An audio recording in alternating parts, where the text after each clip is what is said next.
everybody, and welcome to Stellos Stadium in Nashua. Scene tonight of a high school football playoff game between Bishop Guertin and Salem. Two teams that met on this same turf earlier in the season. It was a 17-14 win for BG at this time, but a lot more at stake tonight. I'm John Collins along with Tom King here on Nashua ETV.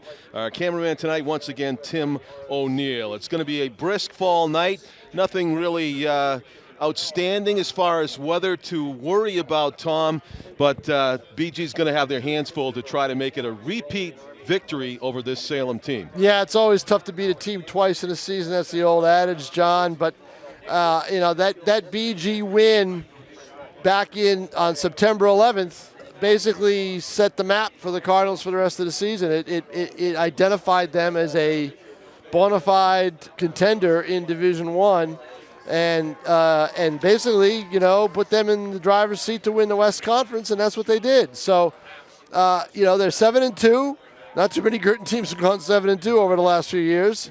And John Trisciani's done a great job. They had to change their identity to a run team, a kind of a plow team, just go straight ahead, keep running. Matt Santosuazo right, Matt Santosuazo left, Charlie Bellavance up the middle, and hope you break one, and they usually do.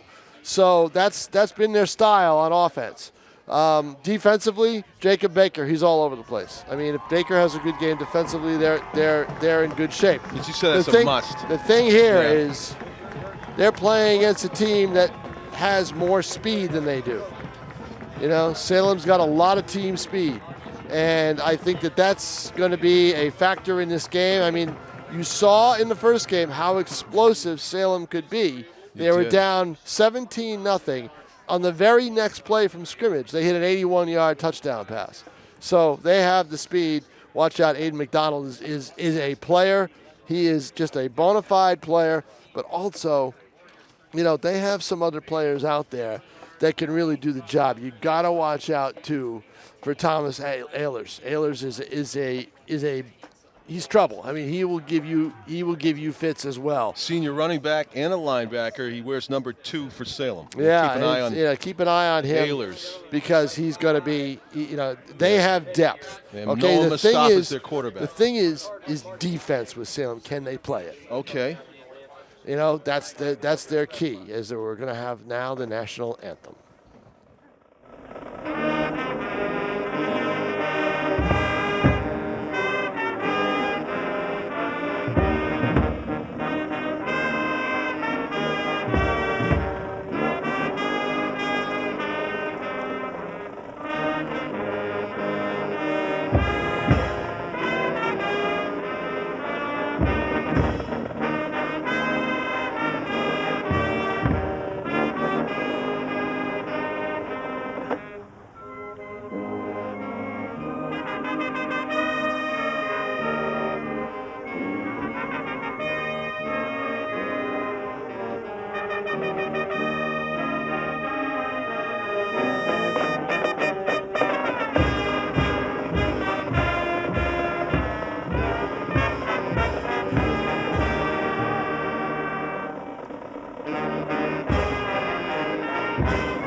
Saturday night football here at Stellos Stadium.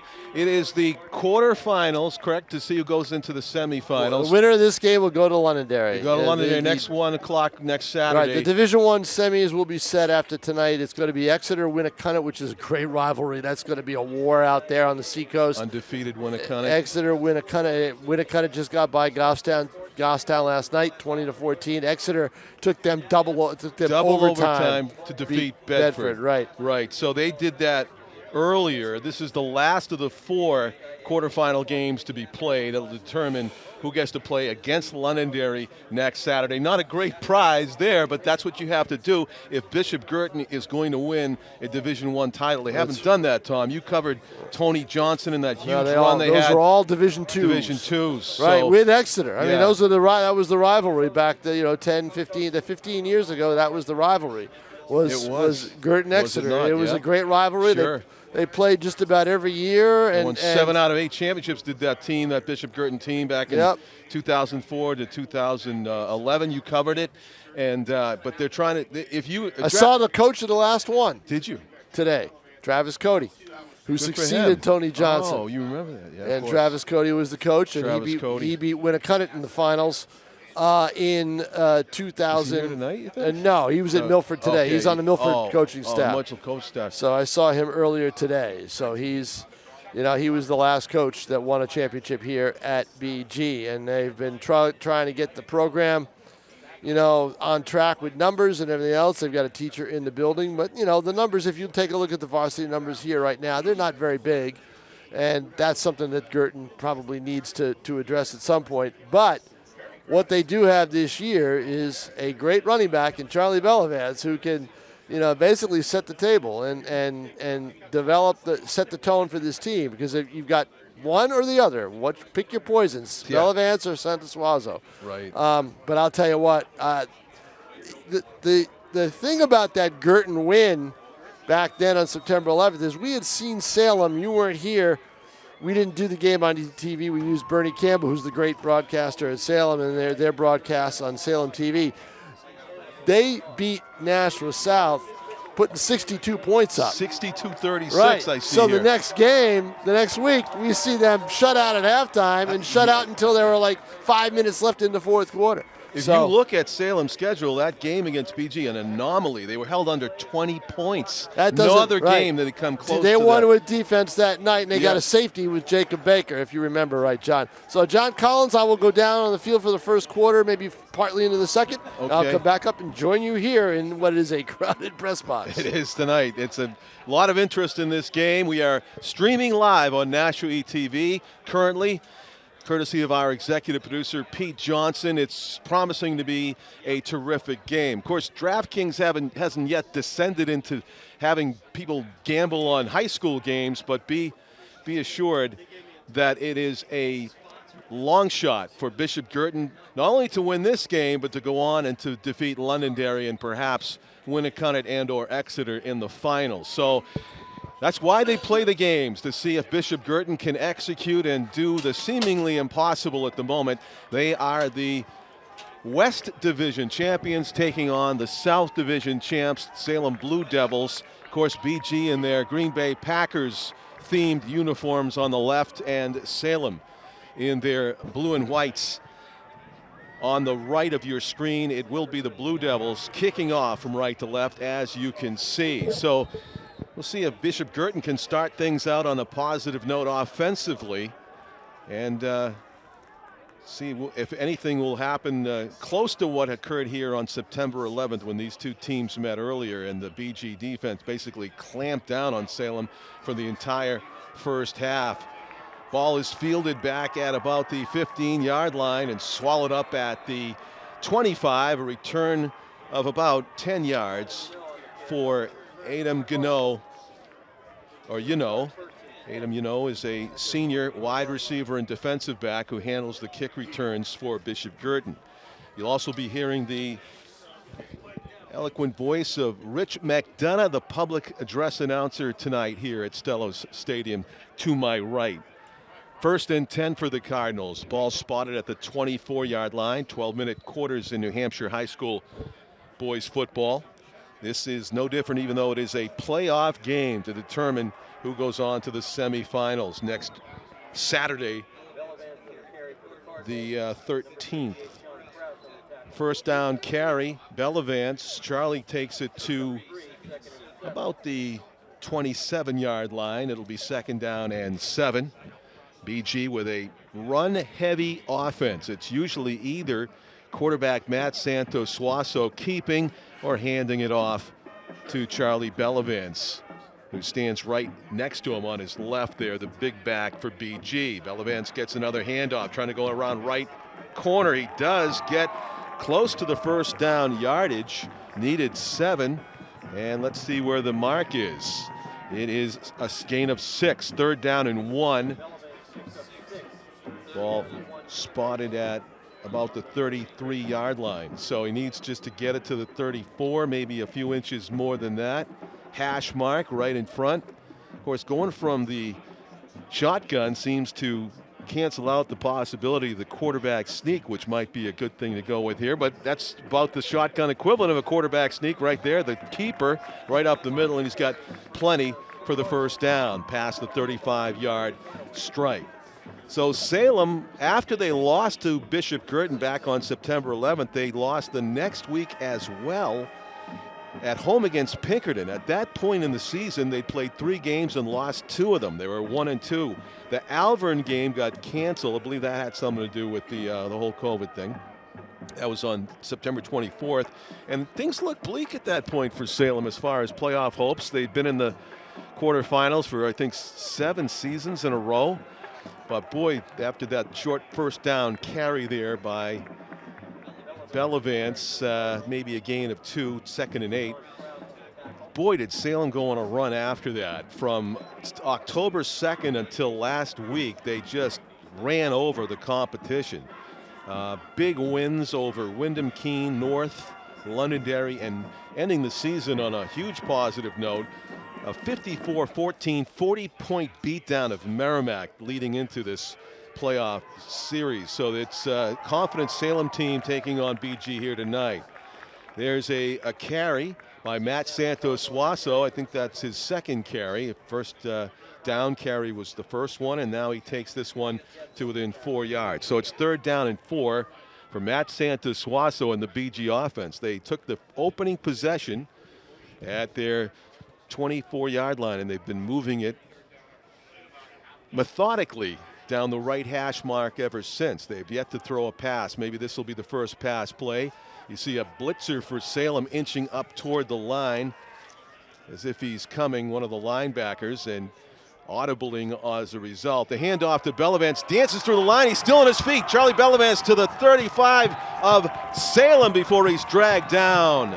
A big gain there. That's 7, 15, 22. I'd say that's about a 24-yard gain for Charlie Bellavance. Takes it all the way to the 43-yard line.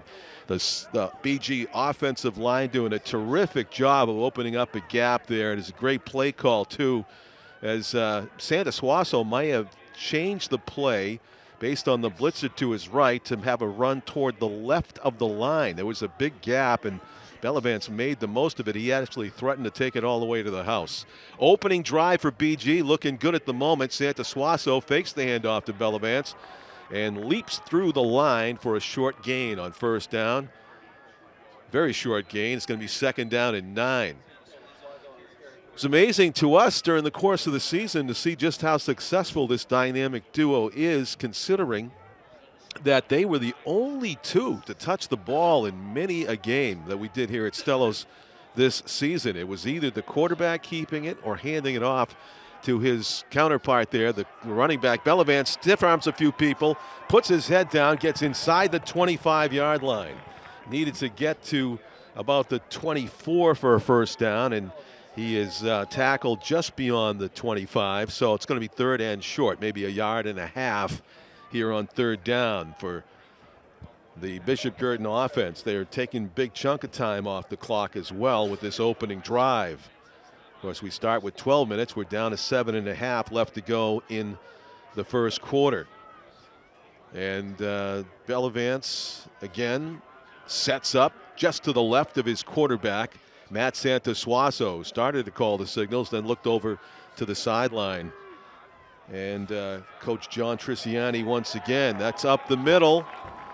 And Bellavance with a big chunk easily moves the chains. That ball's going to be spotted just touching the 20-yard line. So 1st and 10, 20 yards from pay turf for the Cardinals, who are threatening to go right down the field with the opening kickoff and put points on the board. 20 yards away from the goal line now. And content to stay with the running game. You've yet to see a pass, or BG's yet to see a reason to have to go to the air, as well as they've been moving the ball along the ground. They have a player in motion. That's Baker, the big tight end and lineman. Following Baker's block, though, Salem kind of just knew where that play was going to go. It was a host of Blue Devils in on the tackle. Looked like Matthew Doyle for the Blue Devils, as well as Matt, number 26. Of course, there's always a player that wears a different uniform than the roster indicates. We don't have number 26. We don't have to find out who that is, because that's a key player on defense for the Blue Devils. There is 2 receivers split wide to the left. There's going to be another keeper. That's Suazo. Big hole. 10-5. Touchdown.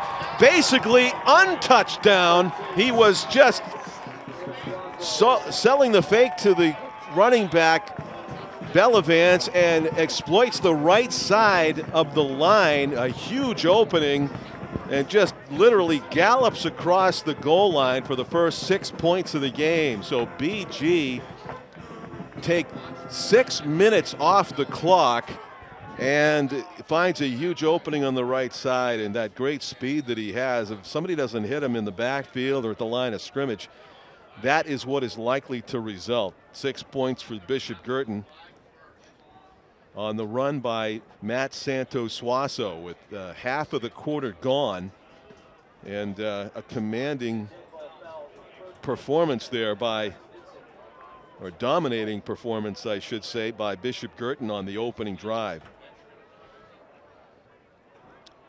There was a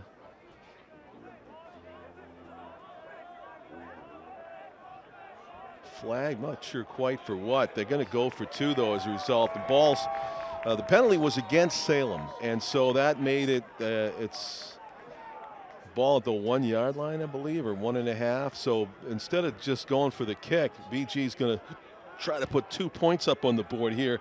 Key play early.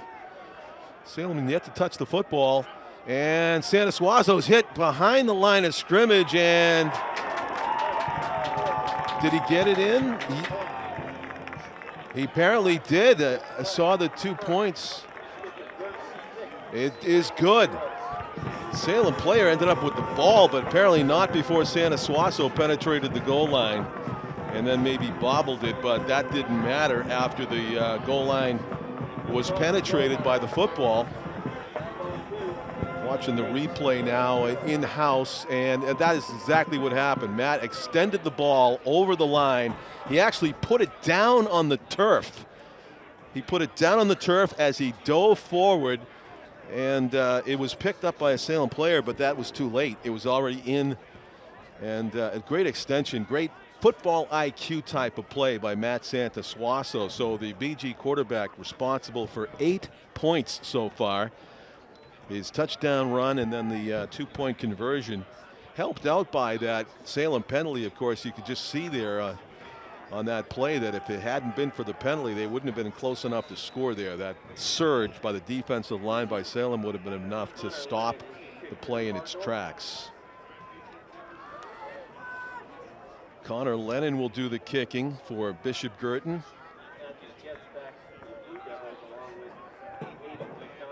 And it's a onside kick, basically loose ball kind of. That's a pattern, a routine that Bishop Guertin does. They rarely kick it deep.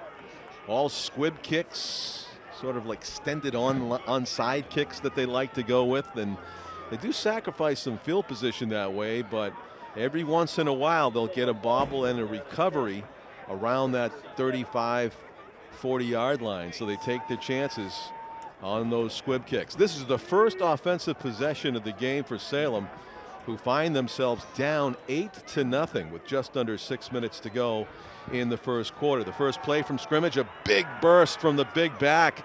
That is a first down as he gains about 12 yards on the play. And that was Aiden McDonald. We'll be calling that name a few times tonight. Number 15 for the Blue Devils. He burst through that line almost untouched, and that's not a good sign. It's one of the BG defensive starters hobbles off the field. That's A.J. Rasmussen, defensive lineman who had to hustle off to get not called for too many men on the field. And Aiden McDonald raced to the corner to the far side of the field. He is able to turn the corner for a pretty big gainer on first down. Call it a gain of 7.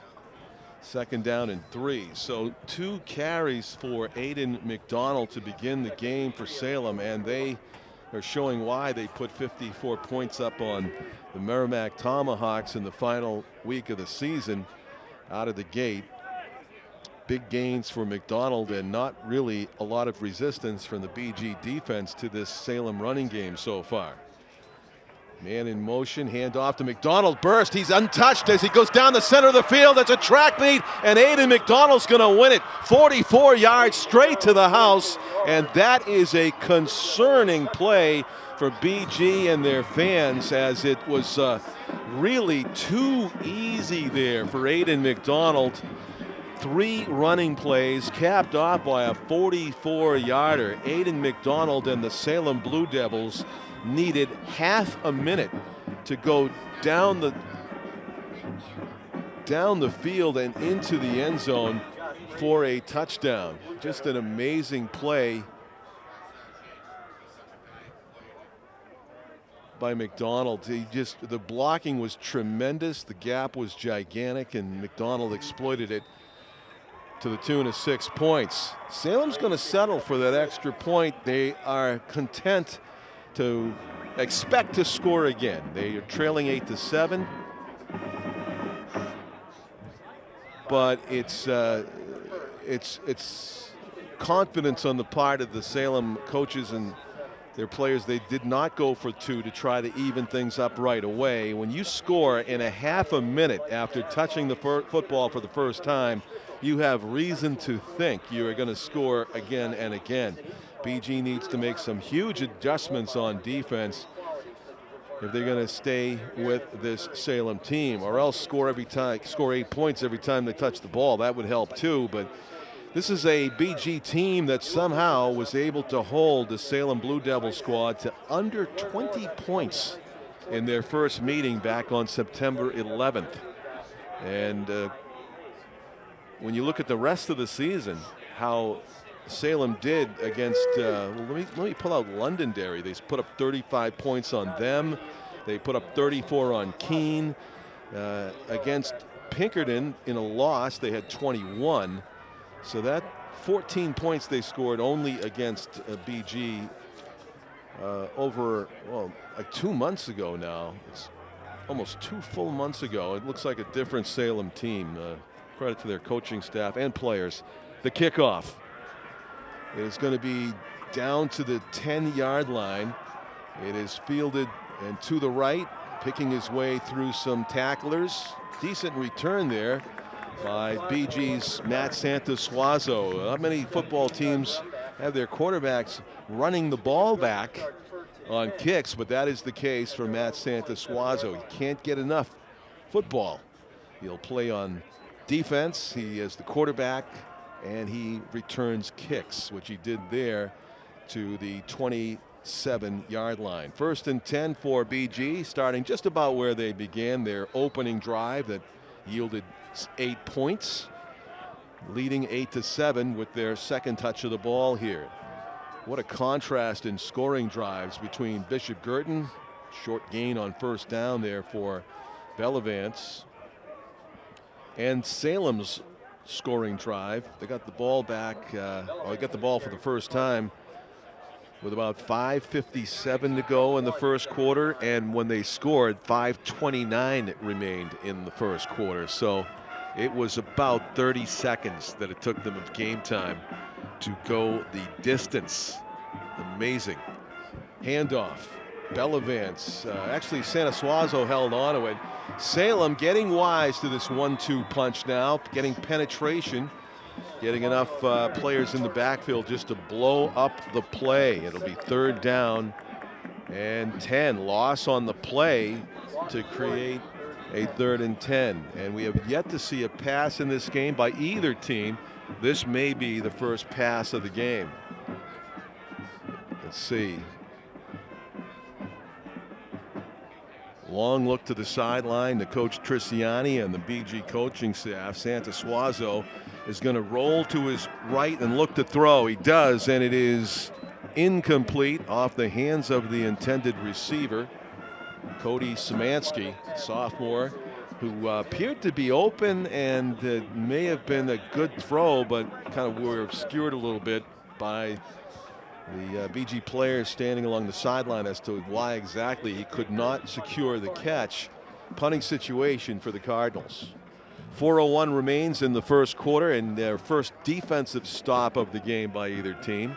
BG had taken the opening kick and drove 6 minutes and about 75 yards for the touchdown before Salem came up with about a 60-yard drive. Good roll for BG on the punt. It's going to force Salem to start at their own 24-yard line, 1st and 10. 3:48 left to go in the first quarter. So what is the solution for Bishop Guertin to stop one Aiden McDonald, who just turned this thing into what looked like a track meet with that 44-yard run right down the center of the field for the touchdown, basically untouched the last time Salem had the ball in offense. Let's see if BG can get to the ball carrier this time. Good hit at the line of scrimmage. And there's a fired up defensive lineman, number 58, making the tackle for Bishop Guertin. That is Sean Kraus. And he's listed as a freshman at 5th. Wow. Sean Kraus with a terrific hit at the line of scrimmage and just fired up over it.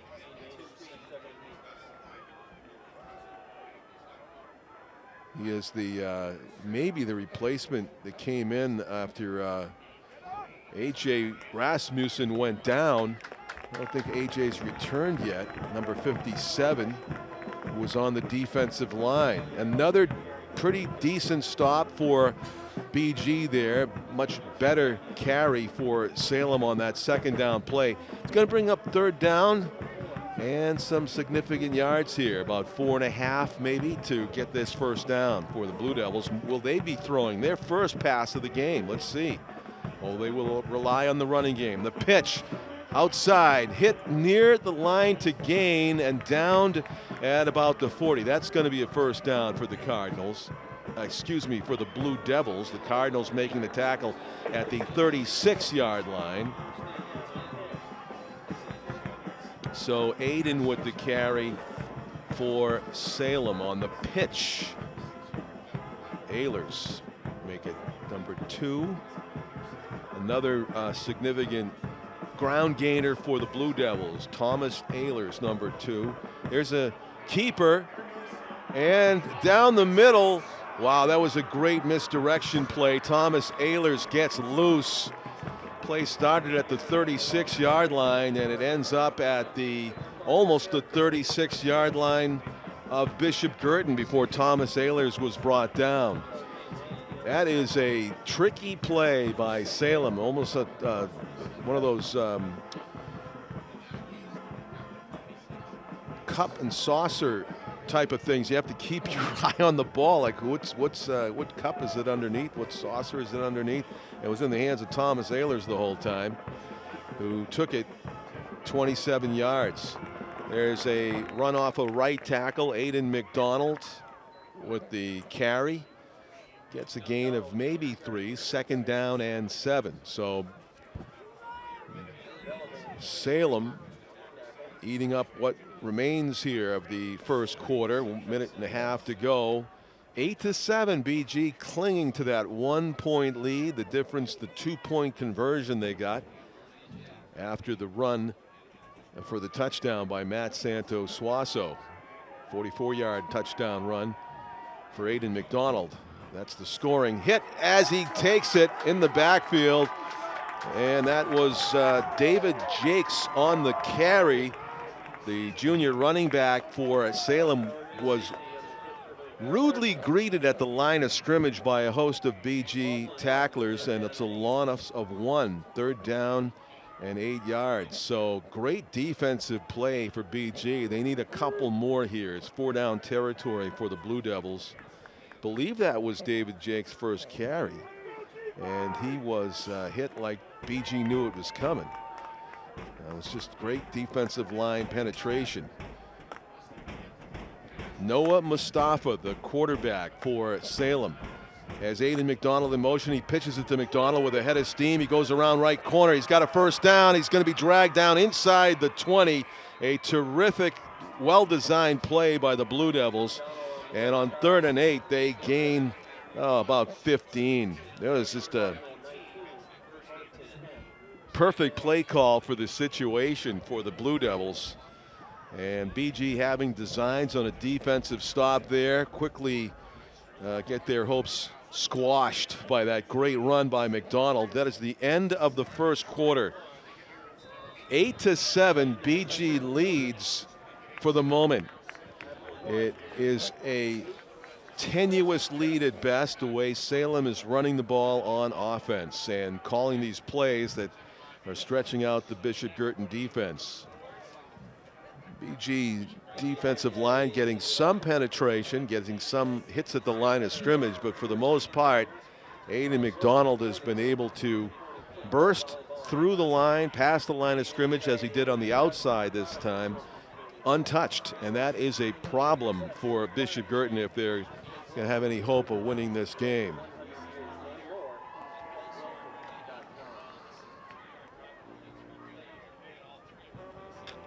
A 63-yard drive to start the scoring for Salem, and this one right here,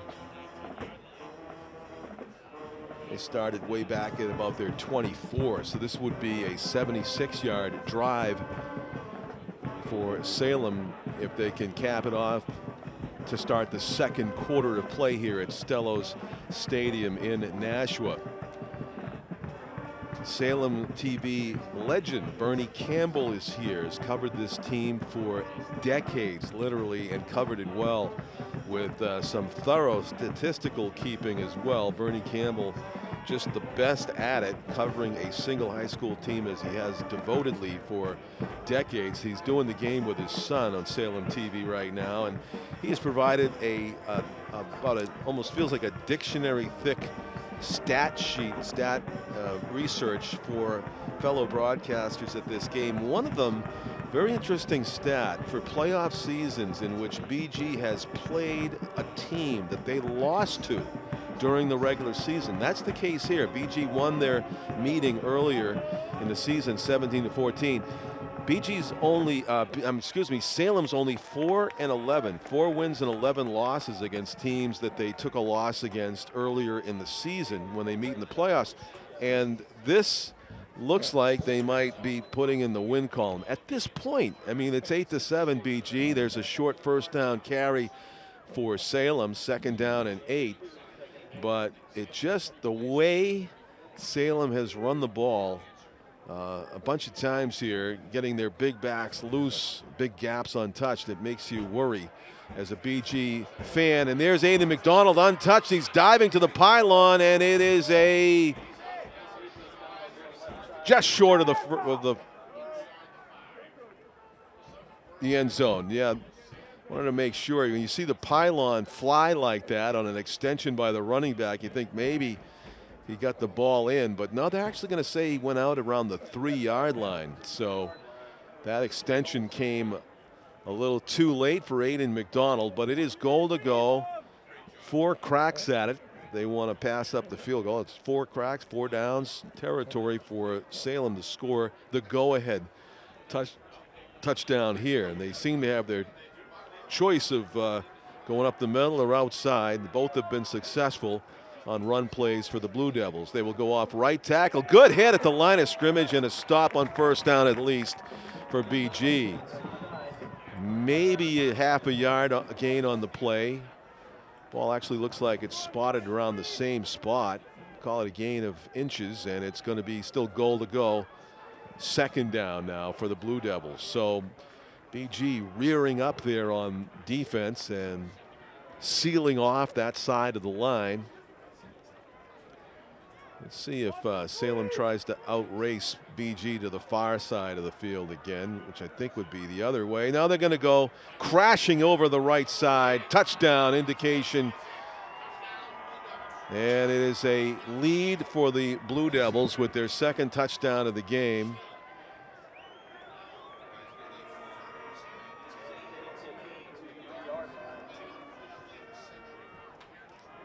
Who's the touchdown scorer? Rich? Who got the touchdown? Okay. Believe it was Aiden McDonald. There was such a quick handoff and a crash into the line.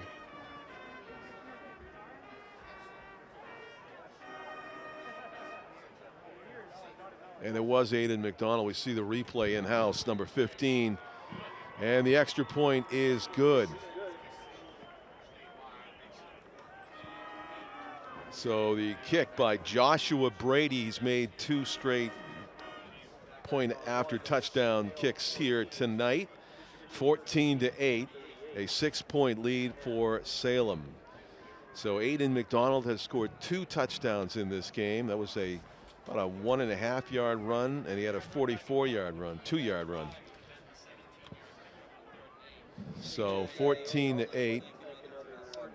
Salem in the lead here, early second quarter at Stellos. The winner of this quarterfinal Southwest bracket playoff game will advance to the semifinal to play against the host number 1 seed of this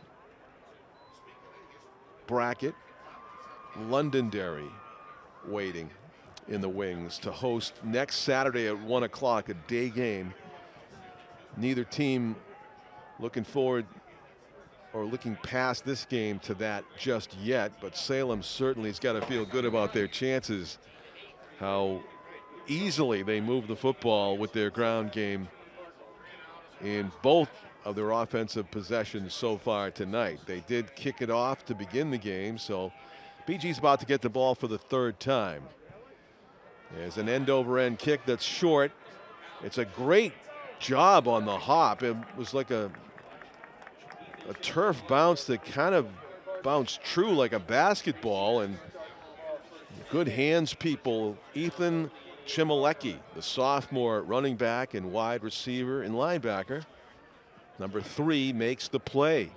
Any kind of a bobble there, and the Salem cover team would have been all over him quickly. 1st and 10 for the Cardinals. Ball at the 28-yard line of BG. Their first possession of the second quarter, now trailing 14-8. Handoff hit near the line of scrimmage. Bellavance struggling to get a yard. It'll be 2nd down and 9. Salem's good interior line rearing up there and making a stop. 69 and 59 for Salem. That would be Matthew Doyle and Jackson Daly, both seniors. Bellavance, a flag flies behind the play. Let's see. The referee for tonight's game is Chuck Robert. And he threw his flag, and it is a hold against the Cardinals. We've had, is that our first penalty of the game? No, second penalty. Of course, the one that was against Salem on the extra point that after BG scored the opening touchdown. That was a penalty that made BG change their mind about kicking the extra point. Instead, they got closer to the goal line and went for 2 successfully. But now we've got a big holding call against the Cardinals, one they could ill afford as they try to trade scores with Salem.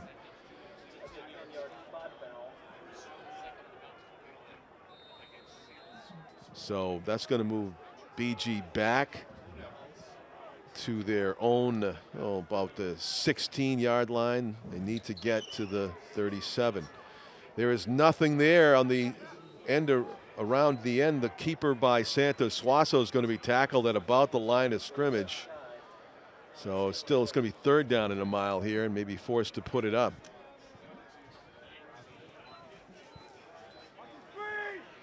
Third down and long, 19 yards to be exact. BG in a tough spot here, trailing 14-8, maybe about to give this ball back to the potent Salem offense. So Santos Suazo checking at length with his coach on the sideline here. It was almost a play where you might want to call timeout, but they decide not to. Straight drop back. Santos Suazo's got time trying to set up a screen, and that gets blown up. 2 Salem Blue Devils in on the hit. And never having a chance to get started was Bellavance there. 58-26 in on the tackle for Salem. That would be Mason Dudley. And we have to get that number 26 because it's not in the roster. He's made some big plays for the Blue Devils on defense. He sure has. And you know, this is not the answer that BG wants for the touchdowns from McDonald, but we told you McDonald was going to be tough. And you didn't tell me he's going to be this tough. No. Look, I saw what he did to South. 62 points. They were all mostly him. Big booming punt, pretty good one. It's going to get past the midfield stripe, and hopefully BG gets a bounce here. They do. They do. A decent job on the punt team there. It gets the ball to the 36. It's about as good as you could hope from that spot on the field. So Salem, who went 76 yards on their last drive, capped off by the 2-yard run by Aiden McDonald for his second touchdown. This is only the third time they've had the ball, Tom. Right, but they're moving the ball at will, John. And one of the reasons why they're taking Jacob Baker, number 84, who is right at the bottom of your screen, out of the play. He is on the far side. I mean, he's on the near side for us. Of the defensive line right now. Yeah. They're blocking him very well, but they're also running away from him. And see, look at that. They see did the it again. counter. They did it again. The counter play, and he's threatening to go to the house, the 40, the 30. Yeah, and Nobody gone. is going to catch. See you later. Number Ehlers. 2, Thomas Ehlers, Yep. shows he may be the fastest guy at Stello Stadium tonight. Exactly.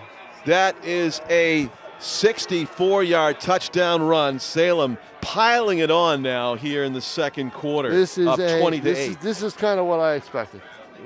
It really is, because I just thought that Salem is playing. They're the hottest team in the state. It's not the same team we saw on September 11th. No, because Guertin did a good job. They surprised Salem a little bit that night, and I don't think they're surprising them now. So you see him, you see them again, and you know what to expect. John, you got to have more defensive players than just one kid, and Guertin is a one-man defensive team tonight, and it's not going to work.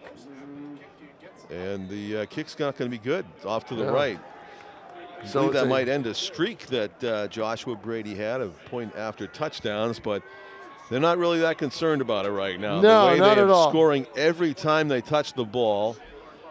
Just when you thought Aiden McDonald might not be topped with his yardage tonight, you see a 64-yard run from a teammate. Well, that's what they can do. I mean, McDonald is good, but I told you before the show, in pregame, that Ehlers is a kid. Ehlers, you know, watch him. Yeah. The thing is Guertin. Well, what's happened is Guertin's way to win the game is exactly what they did to start the game. 11-play drive, chew up 5-6 minutes on the clock, keep the ball out of McDonald's hands and Ehlers' hands. Their next 2 possessions, they haven't gone anywhere. No. And that's, if Salem could play defense like that, that's bad news for Guertin, because Guertin has proven they have no answer defensively right now for what Salem's doing. Salem's made a big adjustment on their side defensively, and it's worked.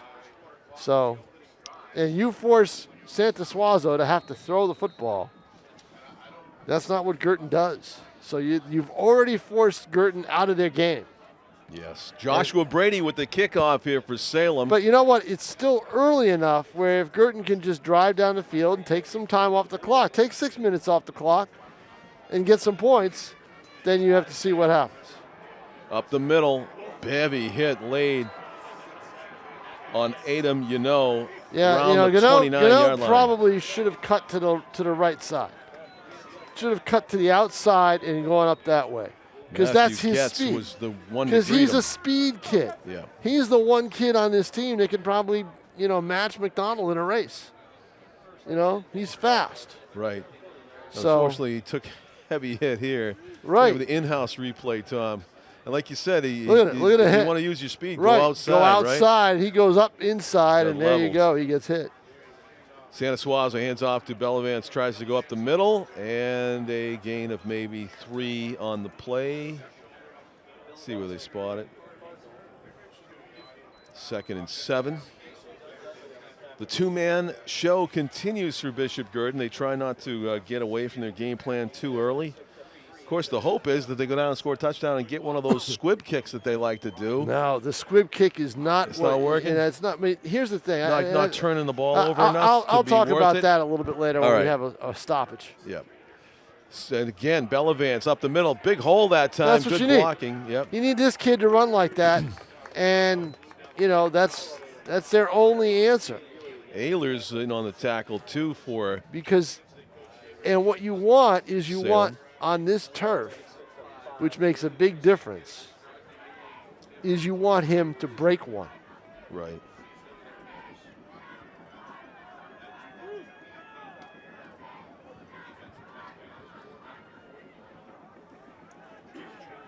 So it is now 3rd and 2. A big play for BG and tackled at the line of scrimmage and down short of the line to gain. That's was a Bellavance. big play right there. Yep.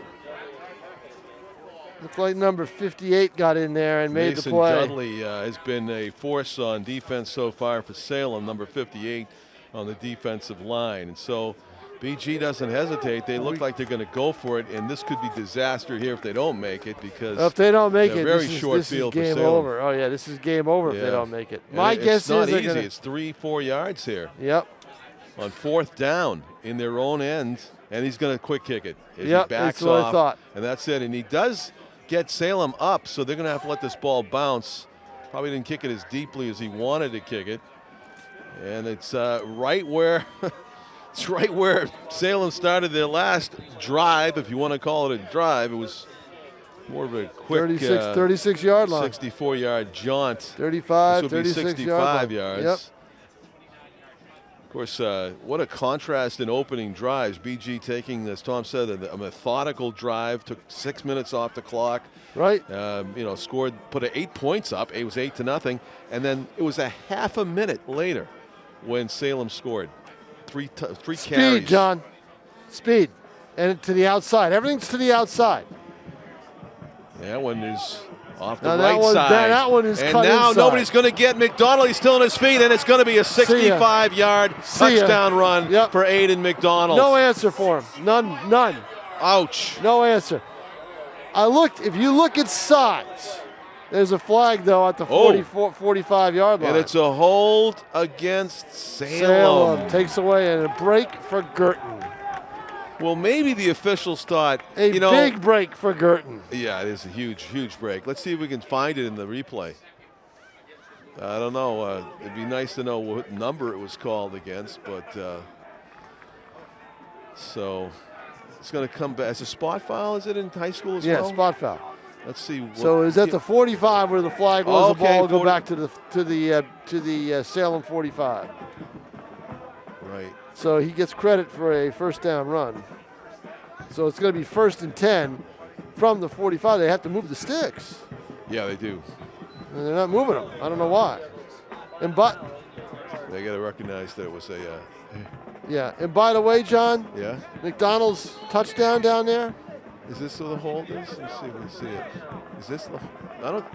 No, Can't it's probably see it. before that. It was before that. Can't see it. The touchdown down there. He fumbled. He fumbled before he crossed the plane. Did he? Yes, he did. Yep. I saw a Joe Marshall player from New Hampshire High School Sports. Wow, that would have been a He's huge got a shot of it, and it's definitely fumbled before he's over the line, and the ball's not even close to the line. Wow. But we were right down there with the line judge. The line judge didn't hesitate. See it? Didn't hesitate to say touchdown as soon as he did. You're right. He made a really quick call. Right. And one of the BG players, or maybe more than one, were indicating about the fumble, and nobody paid attention on the officiating staff. So, unfortunately for Bishop Guertin, but that was fortunate that they had the holding call. 2nd down and long after the stop. Yeah, McDonald's going to get to the outside, and there is no one out there. No one he is just sprinting every time he touches the ball. Touchdown. Yeah, 50-yard run. The Cardinals are just giving up the outside. Don't understand what they're doing defensively. Yeah, you said it, Tom. Speed. Look. Kills. Now, see, look. There's no one on the outside. There's one block, one man to beat. Santos-Suazo's trying, but he gets blocked, and that's it. No, that's not even Santos-Suazo. Well, number 13 I'm looking at. They got knocked down. It looked like number 2 was on the edge. Yeah, number 2 was blocking for. No, I'm talking about number 2 for BG. He was on the edge. Here, yeah, he gets blocked immediately. Right. I was looking down the Right. field. Now the next guy that has a chance is There's nobody. the Salem. There's no one that has a chance. That is wide open spaces. Right. And an extra point by Brady again, 26-8. 27 unanswered points. Yeah, after the 8-0 lead.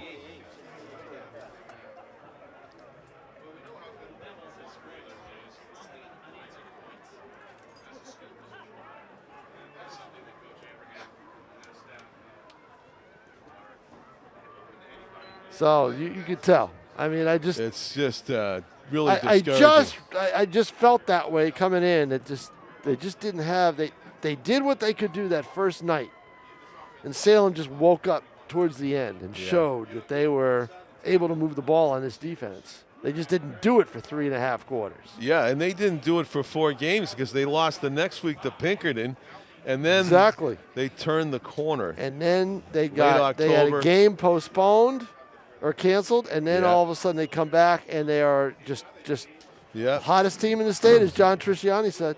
Yeah, they beat in a row. And the game with Alvin was postponed, was canceled. Yeah, and then they beat. They didn't beat anybody really good until the 20. Well, they beat North, and that was a great game. That was a really competitive. Yeah, it was. Good 35-28. We did that game. Right, and then the Londonderry game is the one. That's their signature game. Yeah, you knew there were going to be something when they beat Londonderry. Now they're going to get a rematch with them if they keep doing this tonight. And there you go. That'll be those semifinals are going to be fabulous in Division I if that's the way it works out. Santa Swaza with a bobble runs it to the right. This Guertin team, John, this offense isn't built to come back from 19 points down. You know, not unless they can put together 11-play drives and get 24 points out of it. They don't they're gonna score fast. They don't. They're very methodical. They do sometimes when Bellavance can break one or Santa Swaza can break one, but that almost plays into Salem's hands because they get the ball right back. I mean that's how you feel about it. Yeah, I just saw. I didn't watch the whole game, but Wake Forest against North Carolina today. I was in Milford covering the Milford Plymouth game, so I didn't see much college football or any at all, really. 58-55. Yeah, there was no defense in that game, Tom. John, nobody plays defense in college football anymore. No one really does. Georgia? Yeah, because nobody can score on them. Because they're that good all around. Right. But I hear you. Nobody really plays defense in college football. Yeah, the over in that game was 77. 58-55 blew it away. Almost one team scored 77. Yeah, right. Yeah, but that was a track meet.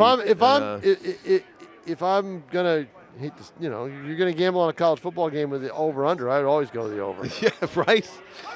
There's a completion out in the flat. Yeah. BG going to the air because they have to. That looked pretty good. That's the thing. They have no choice. Yep. So Chase Amaral with the reception. Good throw there by Matt Santosuaso as he rolled to his left. Tackle made by Matthew Getz. Defensive back for Salem. 1st and 10 for the Cardinals, who are going to have to remake their offense on the fly here. Timeout, official timeout. Oh, something. Probably an equipment. Probably something to do with equipment. They're rushing looking to get for the person. The trainer's coming out. There's something wrong with Santosuaso's hand. Is he bleeding? Trainer's out there, so there's got to be something going on. It's probably some sort of injury that he doesn't think he should have to come out for, but the officials want it. Guertin may have to take a timeout for this. Yep, they do. Timeout, BG. Yep, this is the first timeout taken by either team so far here in the first half. Yep. So no surprises to you in the earlier games. There are 3 other teams are in the semifinals. Winnicott, Exeter, and Londonderry, of course. Well, I mean, Exeter Bedford was a toss-up. That was a toss-up. Exeter, Bedford came back from 21-6 down in the 4th quarter to turn it overtime, and it was a great game from what I understand. Winnicott, what surprised me was that they had, as good as they'd been, they had a tough time with Goffstown at home. We saw some of the game. It was up here. Yeah, it was on here last night, right? Yep.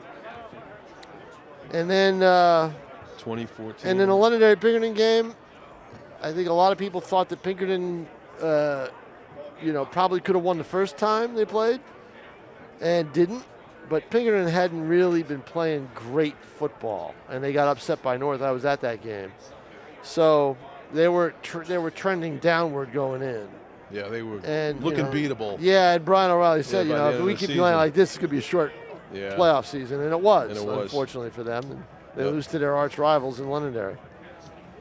Londonderry, showed from the first couple of weeks that they were, that they're a really good team, and they beat this team 29-13. So Guertin stayed with them a little bit, but this doesn't appear to be like it's going to end up that close, unless Guertin can put up some points on the board. But the way that they move the offense, unless Mike White walks through that door, it's going to take him. Well, I don't need Mike White. They just need Santosuazo and Bellavance to turn get into some Mike holes, White. It's like become a I don't even think that. team. I think you want to take some time. If you can take some time and get it to 27-16 with 40 seconds left in the half. Still the first half. Right. So just I saw a game today, Milford and Plymouth. Plymouth is trying to. McDonough is in the game. Yep. Plymouth is trying to run the ball, and they couldn't. He's the couldn't thrower, do right? it with He's going to roll to his right and throw on the run. And it's picked at midfield, and that was Matt Getz on the pick. So, unfortunately, turnover, and Salem's got the ball with 5:14 left to go in the first half. Yep. So you had Santosuazo, the injured hand, he had to come out of the game. McDonough goes in, and there's the pick. And again, you've got a team not doing what they're used to doing, and that always is a bad situation. They're not a throwing team. Like I said, I saw Milford try to run the ball and run out of time because they just couldn't throw the ball, and BG can throw the ball a little bit better than, not Milford, but Plymouth today. BG can throw the ball better than what I saw Plymouth do. But that, you throw into zone coverage, you had a guy open, but you wanted to throw him. And the up man in the zone made a fairly easy pick. So Salem expends a timeout here to not get called for delay of game, as they transition back to offense, coming off a 50-yard run for a touchdown by Aiden McDonald. That was negated, and they got a different touchdown. Does that happen? I'm losing track of touchdowns. Trying to keep track of your touchdowns. They had one negated, right? Yeah, but he scored 2 plays later. 2 plays later, okay. Yep. Yeah. I saw a play today. The 65 was negated, and he got the 50. Right. I saw a play today where Charlie Erda for Milford scores on like a 20-yard run. Nope, hold. Had to come back 10 yards or 5 yards or whatever, where the spot of the foul was. He put him back like the 25. Same play, scores. 25-yard second oh my play in a row. gosh. So that's what we basically saw there. He just reset, and then you'd think the guy'd get gassed of the running. Well, I'll tell you what, it was gassed is this Guertin defense. Deep down the field, and good coverage by BG there. You know who's going to get gassed is this Guertin defense, because a lot of them play both ways, but they're on the field defensively an awful lot. Right. Two-way players. So Cody Szymanski staying step for step with Caleb Bates, as the pass was actually overthrown and behind the intended receiver there by Mustafa. Noah Mustafa, quarterback for Salem, is going to hand this ball off. Bursting through the line forward is number 24, David Jakes, on the carry. Gains about 3 or 4 yards. No, actually 7. He got down to 29. He got 7 yards. Third down and 3. When you're able to get 7 yards up the middle, the way you've got that speed game, that's going to benefit you even more. Yep. Because now you can kind of get Guertin's defense guessing, but my guess is they're going to run wide, and they're going to run away from where Baker is. So that fumble that wasn't called, I wonder if that was a bobble on the part of the runner. Did somebody actually don't know, punch it but loose? he fumbled it. Yeah, no that's what they need. They need more of that. Right. Turnovers would help BG's cause, but instead they can't touch the Aiden McDonald gets way more than he needs for first down. Yeah, Salem's winning the game at the line of scrimmage as well. Yeah. They're blowing him off the ball. I mean, and you know these what? guys are untouched. They don't have the size that Guertin's got up front. You know, they really don't. So, I mean, the lead blocking technique's got to be terrific. The blocking from Salem has just been absolutely fantastic up front. Yeah, I mean, the technique, you're right. I mean, the gaps are just gigantic.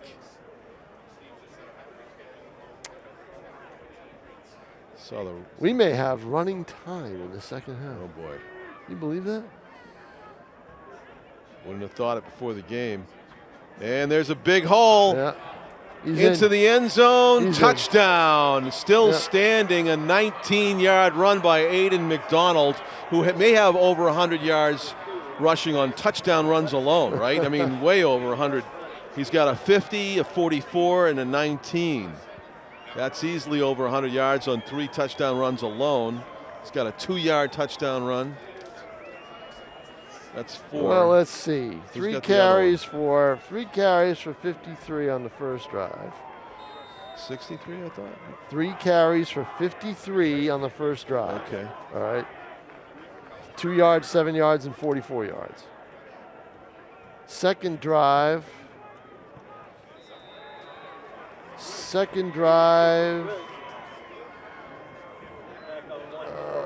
Let's see. 1 for 1, 2 for 15, 3 for 16, 4 for 19.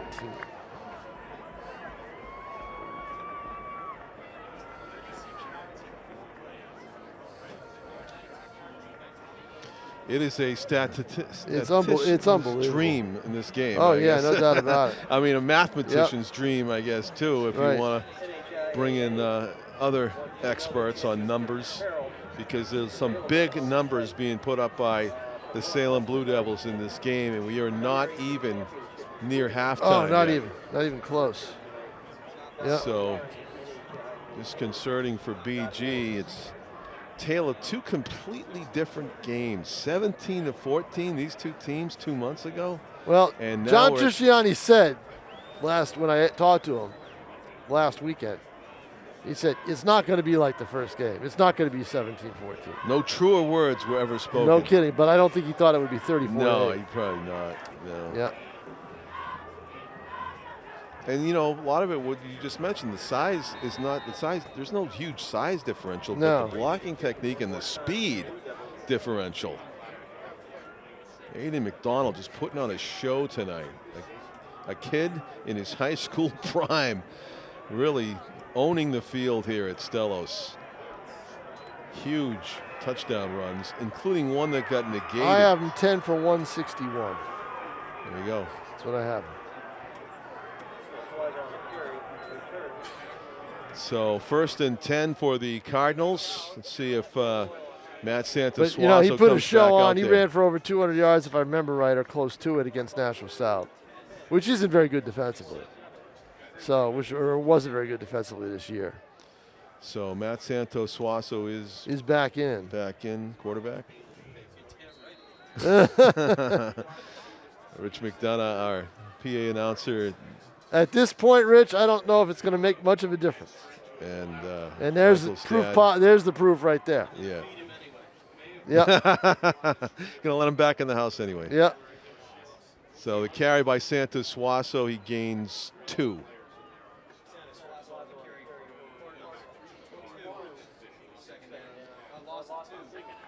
Loss of 2, excuse me, you're right. Yeah, the ball's behind the chains. So I'm looking at the difference between the yard marker and the That's how you go. Go by the yard marker. Yeah. And that's a good fake. Yeah, this is what this is what we're used to seeing. Big run there by Santos Suazo. What we're used to seeing with Santos Suazo. Yeah, we are against various opponents. Does it here against the Blue Devils. Yeah. So had 12 yards to get, and he got more, much more. So at 1st and 10 for BG. Ball at the 43-yard line. 3 minutes even left to go in the first half as the clock stopped with the tackle out of bounds. And looking to the sidelines. Whatever that hand problem was, it's apparently not a concern right now. I don't think I even see any tape on the hand, but maybe they're using dark tape. He keeps it again and runs to the left again, and is hit out of bounds after a healthy first down gain, and stops the clock on the way too. I think Salem's going to loosen up a little bit defensively. Yeah. They're up 34-8. Are they playing the prevent?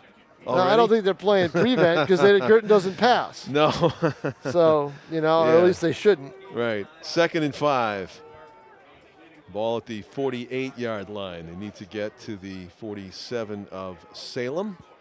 5 yards from here. Keeper, Santa Suazo, trying to follow Bellevance's blocks, never gets there. He's tackled for a loss. Run to the short side of the field is TFL. Going to be tough.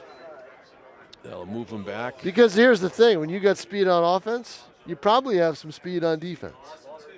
It can move laterally, and that's what they're doing. That's it. Two-way players, the speed either way. Yep. And 3rd down and 7, staring in the face of the BG offense here. This might be 2 down. This might be 4 down territory for them. Yep. With trailing 34-8 with 2:20 to go. They might try to put it up. Rolling to his right. Got a man wide open. Looking to pass. Throws it, hit as he is, and it's completion to Baker. Nice catch as he went to the turf. Santa Suazo pays the price, takes a hit, but moves the chains. Nice first down completion. Yeah, he had Amaral waiting for the pass. Amaral, nobody near him, but he decided to go to Baker, and he gets more yardage out of it. It was a tougher play, though. He's lucky he got that completion. Yeah, like he got the ball off before he get hit. Rolls to the left now, looking to throw. Crosses body. Huge hit. Oh, that one right into the bottom of the face mask, but a clean hit. That was Peter Bealey who laid the lumber on Santa Suazo right there. Gave him a Bealey.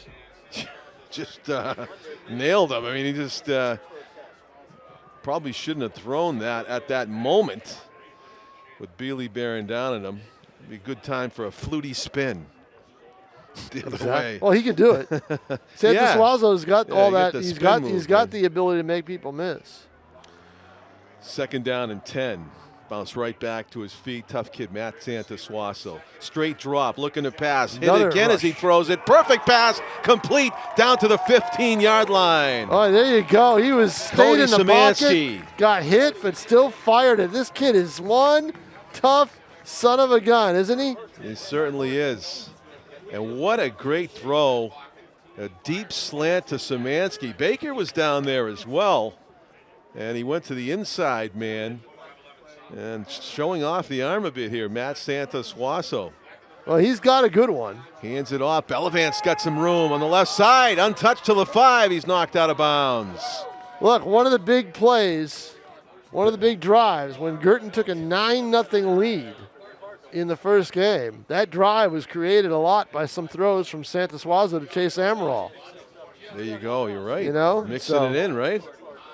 Good run there by Bellevance, makes it 1st and goal inside the 5-yard line. The tackle that saved the touchdown by Caleb Bates, number 4, cornerback on the right side of the Salem defense. So let's see what BG comes up with here. 1:34 remaining. Keeper by Santa Suazo. Jumps over the penetrate. Drops it. It's on the turf. Who's got it? Saw a Salem player down there. Yeah, Guertin got it back. BG player alertly picks it up. Might have been Bellevance that got it back. Alert play. Let's see. Here it is, Tom. Actually, I think he got it back. Santa Suazo got it back. Yep. He fumbled it, but he picked it up. Good for him. So 2nd down and goal from the 4. See what they call here. They go to the wide side this time. They're going to go up the middle. Following his block, Santa Suazo dives across the line. That's a touchdown for the BG quarterback, a keeper. Santa Suazo showing off his leg speed, his toughness, his arm, and his determination. Just in time right now to keep them in the game. 34-14, so it's a 20-point game for the moment. 54 seconds left, Tom. This is the time I'm going to ask you about the squib kick because you probably don't want to do it. You want to make it a little tougher to come. They squibbed it right after they took the 8-0 lead, and I'm looking at somebody down the side. I said, why? You know, I mean, you've had all season to get these special teams right. All season. The squib kick is an admission that we're not very good at kickoff coverage. Yes. They don't want the big return. Going for 2 here. Fakes the handoff, throws it, complete. Got it. The cutter was number 9, Dominic Bucheri, and it is a 2-point conversion, 34-16, so make it an 18-point game. BG with 2 2-point conversions. Oh, that's a one. big drive for the Cardinals, and they took up some time off the clock and 54.6 best one seconds since their left. opening kickoff possession, obviously. But Salem can score at 54.6. That's the scary thing. They've scored in half a minute already in this game. They can do it. So they will get back to the kick. It's got to, you're telling me that they're afraid they kick it down to the return man, that they're going to just go the distance, right? I'm just thinking, they'll kick to the return man. I thought there was like some statistician someplace said, if you do 5 squib kicks, you'll recover with the 5th one. No, they've had problems covering kickoffs all year long. Okay. I'm sure you're right, but just. And I've done just about every game they played, maybe with the exception of a couple of them. So I've only seen it work maybe once since we've been doing their games. They got like bobble and the recovery, but let's see what they do here. But I have not seen them kick the ball deep yet. Right. Let's see if they do. Connor Lennon is going to do it again. A squib, and it's going to bounce, and it's fielded by Aiden McDonald, and nobody's touched him, and he's running down the middle of the field. He just tripped up at the 47-yard line but now number look, 84. Is that Baker that got him? Salem's, it's 84. Baker. Salem is at the 45-yard line with 48.6 seconds left. You going to tell me they're not going to get down inside the 20? I'm not telling you that. I'm telling you that if Baker didn't trip him up right there, that would already be 6. Right, exactly. That's why you just kick away from him. Here it is. Kick to the side. Just kick away from them. If they don't, for some reason, and they're not the only team that has trouble with special teams this year. It's been 48 a bad seconds. And the handoff. Ehlers, one man number there. 2 is on the outside is Ehlers, and he has one person there. Yeah, just enough. One person, Szymanski. If Szymanski doesn't make that tackle, clock's rolling. 30 seconds left. If Szymanski doesn't make that tackle, it's 40-16. Handoff and a big gain. And Aiden McDonald is tackled in the secondary at the 20-yard line, and Salem uses one of their remaining 2 timeouts. 1st and 10 at the 20. It just, it comes back to it. This is what I told you. This is just such an anomaly in football to watch this game, because what we're doing here is there's no question they're going to run the ball next play. Exactly. Right? Yeah. But in most football games, you get Where 20 was that? seconds left. Was they at the 45? Where were they? They were at the 39, right? 39, and he got 15 yards. Sounds right. Yeah. In most football games, in this situation, you get 20 seconds left in the half. What's going on with the clock? Are they just counting down the timeout? Yes, they're counting down the timeout. Look at the clock to our left. There it is, 19 seconds. So most games, you've got 19 seconds left. You're afraid to run the ball because if you've only got 1 or no timeouts left, you get tackled in bounds. The half's going to end. Running the ball for this team is like throwing a pass. Like throwing a 30-yard pass. It is. And somebody's got to come up with a play here for BG. They had a nice tackle on Ehlers a moment ago to stop him from going out wide. Yeah, it was a decent tackle in the secondary on McDonald. They need 2 more of those to keep Salem off the scoreboard and making the 40-point first half.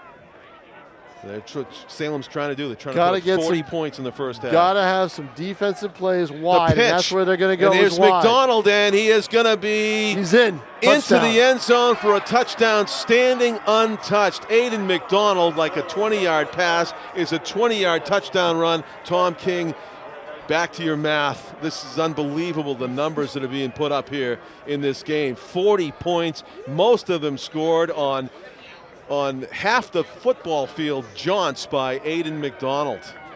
With 12.7 seconds left. 213 yards for McDonald running the ball. Yep.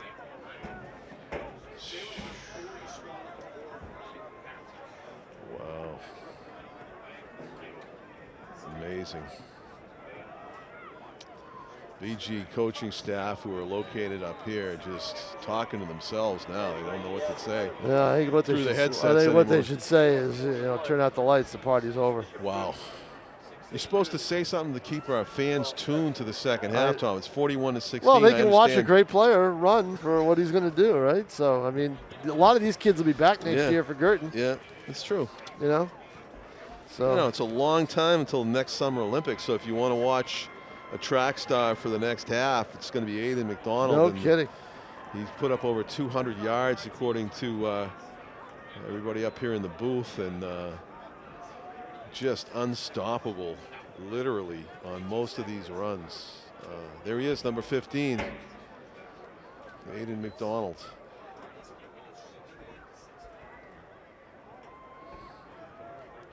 Unless the Georgia Bulldogs run out here at halftime, BG's got problems. The problem is BG is no answer for them wide. And I was down there, and they were telling the kid, look, if Baker's out of the play, that's your lane. You've got to go in and fill in, but no one's doing that. But they're also doing a good job of running away from Baker. Where are most of their wide runs going, John? They're going to the left side. Where's Baker lined up? On the right side. On the right side. That's why if I were Guertin, I would adjust him, put Baker in the middle. I would put him inside. Let him be a middle linebacker. Let them try to guess where he's going to go. Exactly. I but think that's an unfortunately, adjustment. they know exactly where he is. Yeah. He's lined up on the right, on the left side of the line. Right. And they're going to pick this up. Live ball.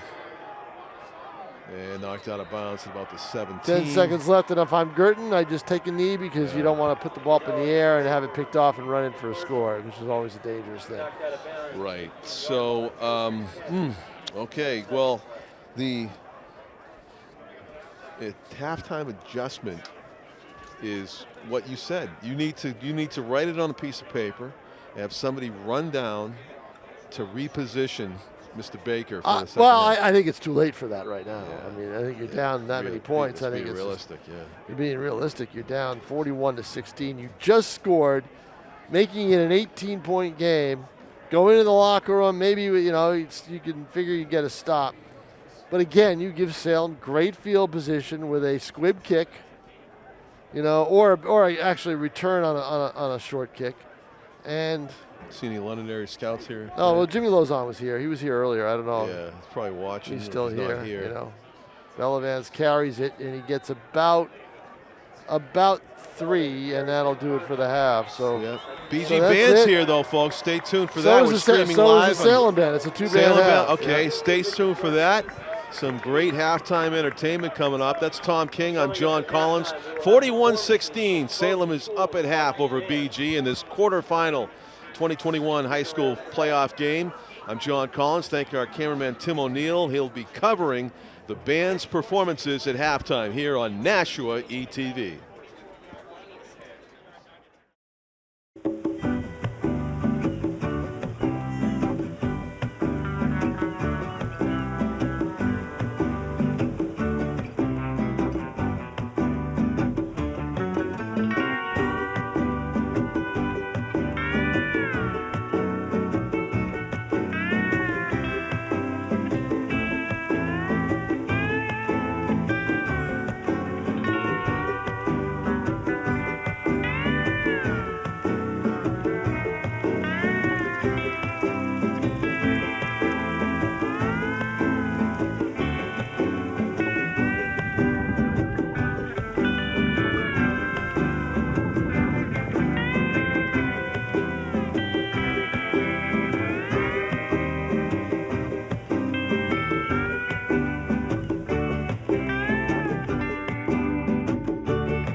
Taking a look at today's weather, it looks like we're starting the day with sun.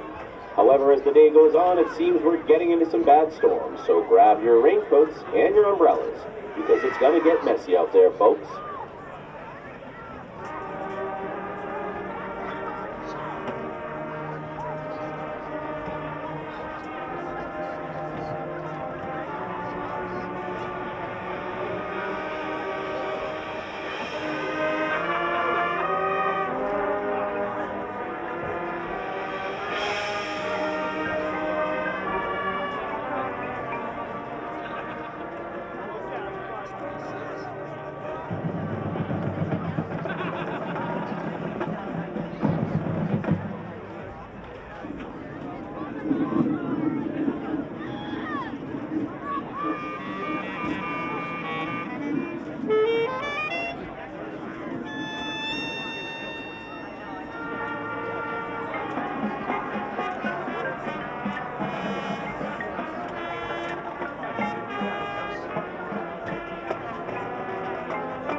We're all just trying to keep things running for those who rely on us. Ready!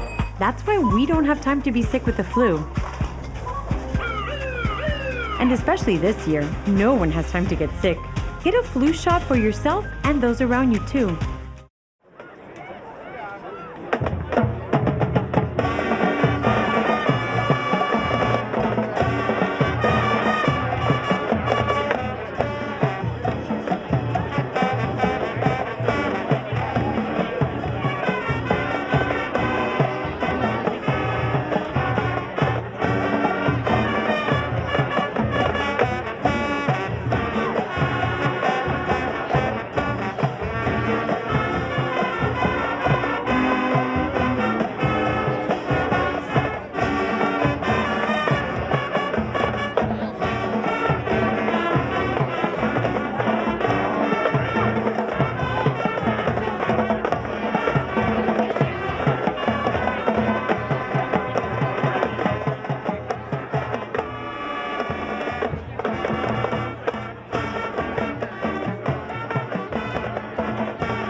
Give it up for the BG Cardinal marching band. New Vegas.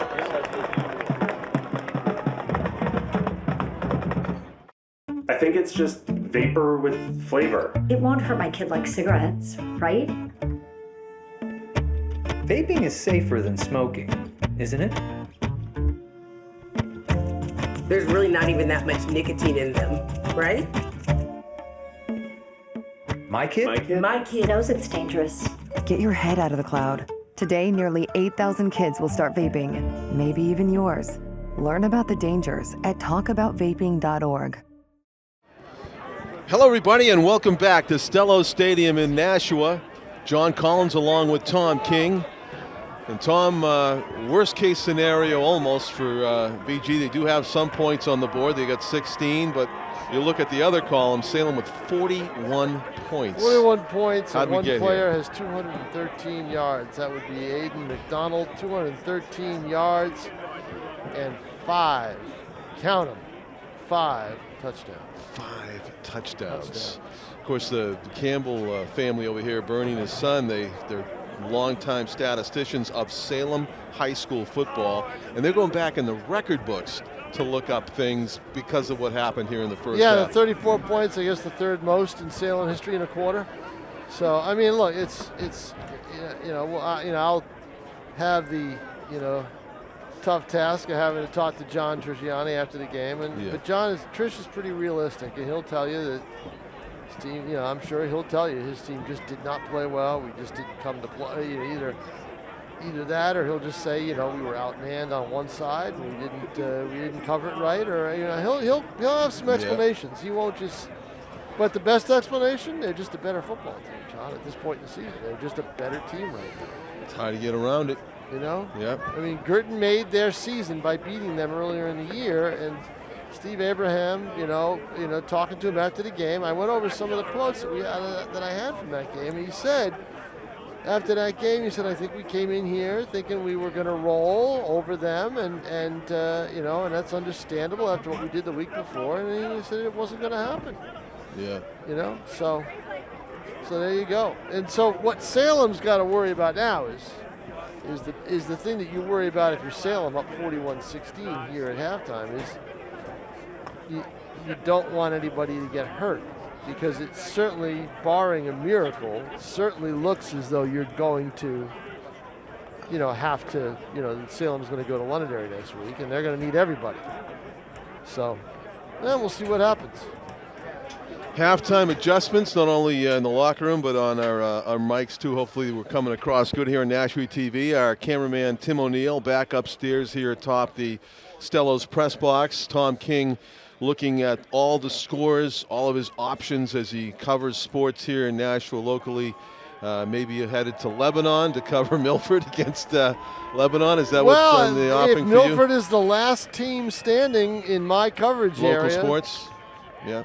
Which it certainly looks like after this game. BG was my last hope. Barring the biggest comeback of all time. That would be something, but I don't see it. Right. What has to happen for that is the perfect storm. The perfect storm is you score every time you have the ball and get the ball back on kickoffs. And you stop them also in turnovers. Yeah. And Salem doesn't look like they're about ready to turn the ball You saw over. the one turnover, and it wasn't called. It wasn't called. It was a fumble down in the goal line, and he did one of those 5 touchdowns, right? Right, and the ball was out. McDonald scored. The ball was out. The line judge was quick to signal TD, but the ball was out.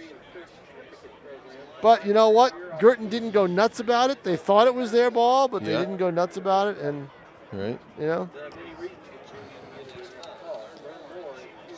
So we're getting set for the second half upcoming. The 3 other semifinal teams in New Hampshire High School Football Division I tournament play are set. Winnicott defeated Goffstown. Closer game than we thought. It was 20-14. Exeter defeated Bedford in double overtime.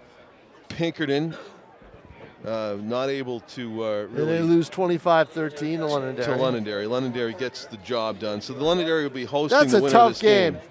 That's a tough game because it's a rivalry game. But also, what also is a tough game is is going to be Exeter Winnicott. That's going to be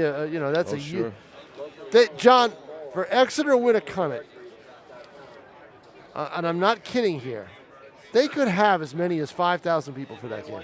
Wow. They've had big crowds for that game before. My guess is they could theoretically get that much. Although it's tough at Winnicott. That stadium is local to both of them. I mean, that's the Seacoast. They won't be playing at Bilbao. They'll be playing it at Winnicott. But it's an easy drive for Exeter, really. That's a right great. Down 101. That's a huge rivalry. Sure it is, yeah. So that's where I proposed to my wife, at Winnicott High School field. Did you really? Yeah, halftime football game, Winnicott Warriors, back in 19. So was she a sophomore, John, or a junior? Oh boy, you didn't. All right, so she was in her 20s. I want everybody to know she's from Wilmington, Massachusetts. I couldn't resist, John. I'm sorry. Could not resist. I didn't even think about that possibility. I brought up the high school couldn't angle, resist. Couldn't resist.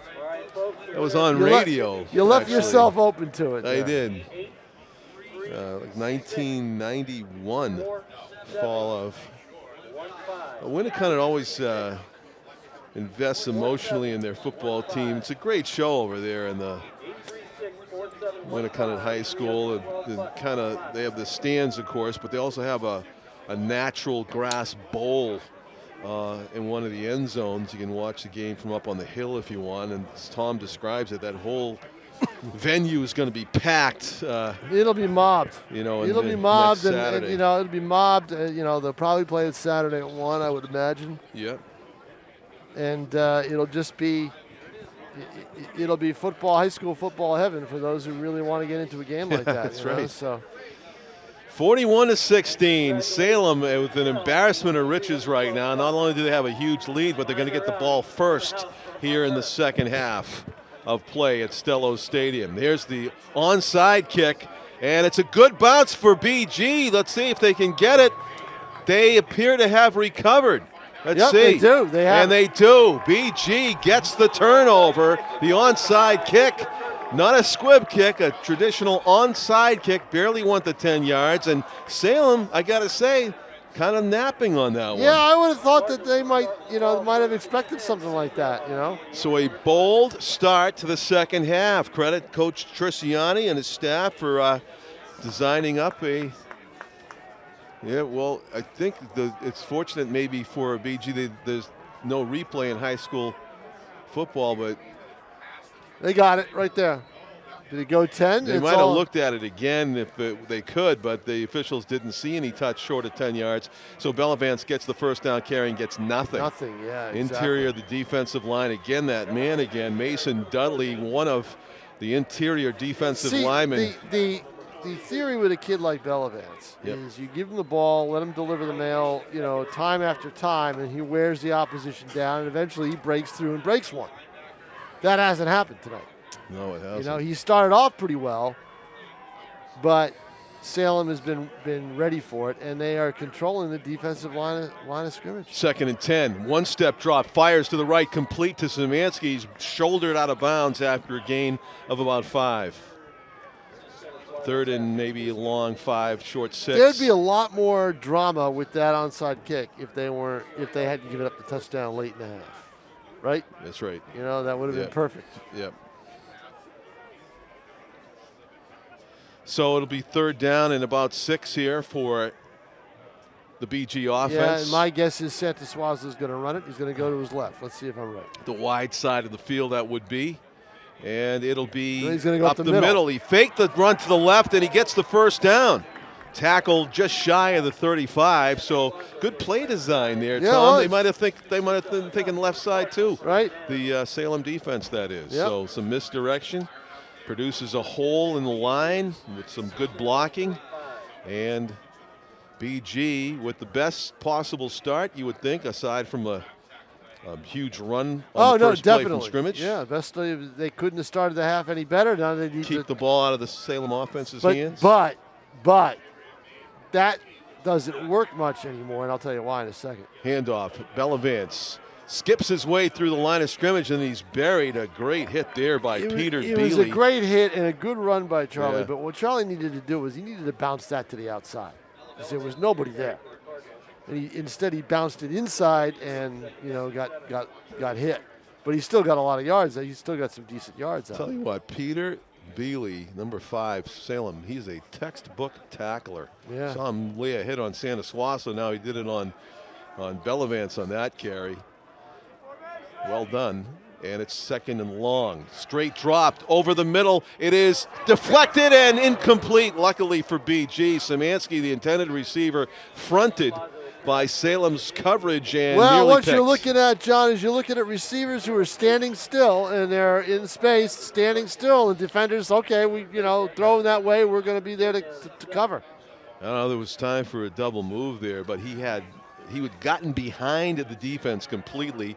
If he had just continued to run, could have been an easy deep ball. Yeah, you got to keep running. Santos fakes the handoff and runs for a good chunk, but he's going to be short of the first down. I don't know, John. It's close. Oh, you're right. Very close. Very close. Less than a yard.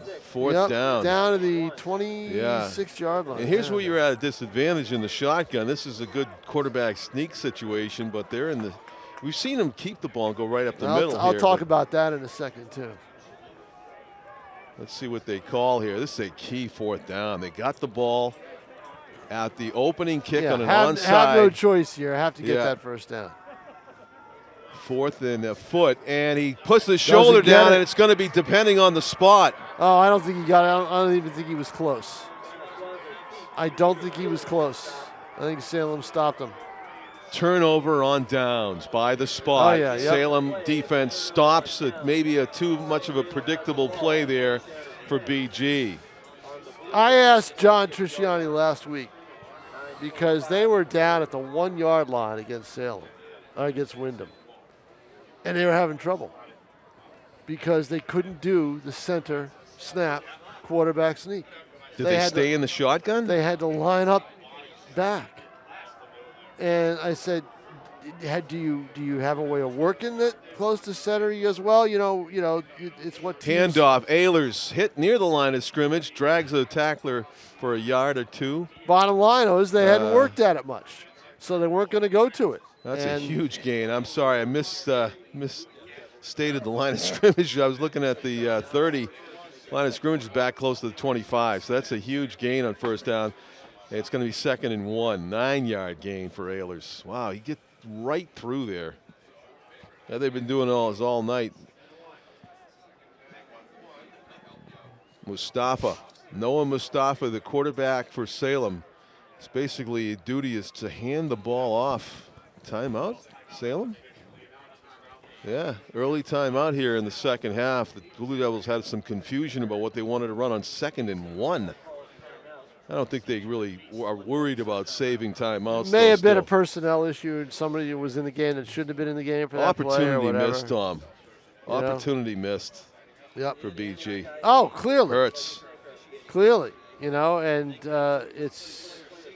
For nothing else, they could have kept the ball for another 2, 3, 4 minutes. Who knows, And, 6 to 1, half a dozen the other. Yeah. Shotgun snap to the quarterback, or what I would have done was maybe a direct snap to Bellavance and let him run. That would have probably done something. Oh, yeah, something else. Something else. Because I tell you what, that's the exact same play they ran on 4th and short in the first half, and it worked. Well, they had problems. They had problems against Wyndham on 4th and short late in the game.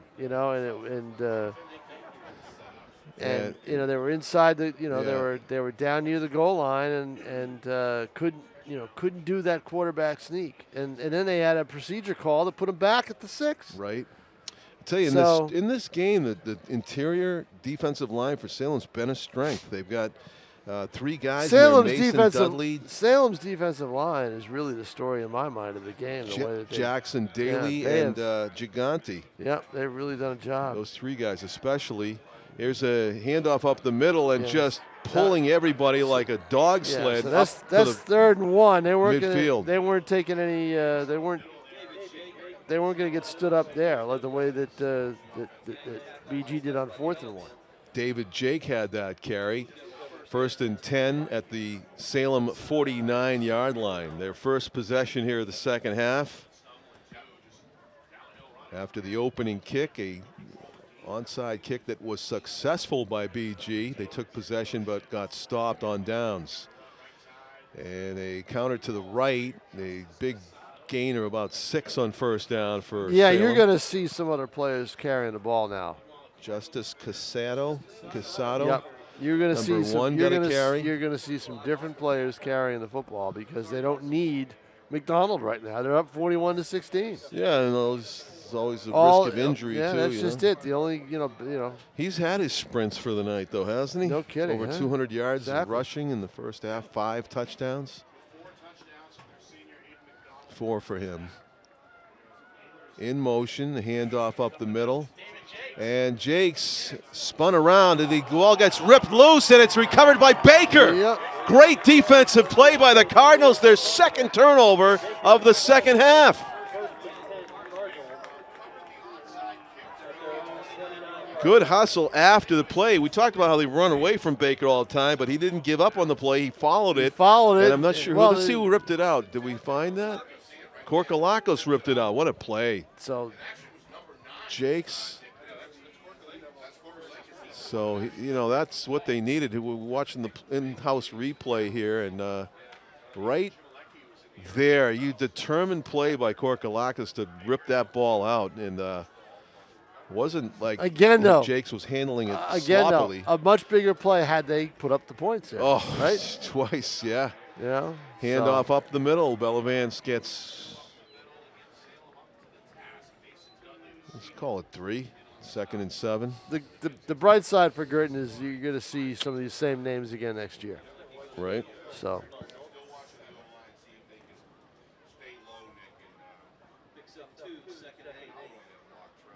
Second down. And a keeper, Santa Suaso, weaving his way through traffic's got a first down, and he's at midfield before he's tackled.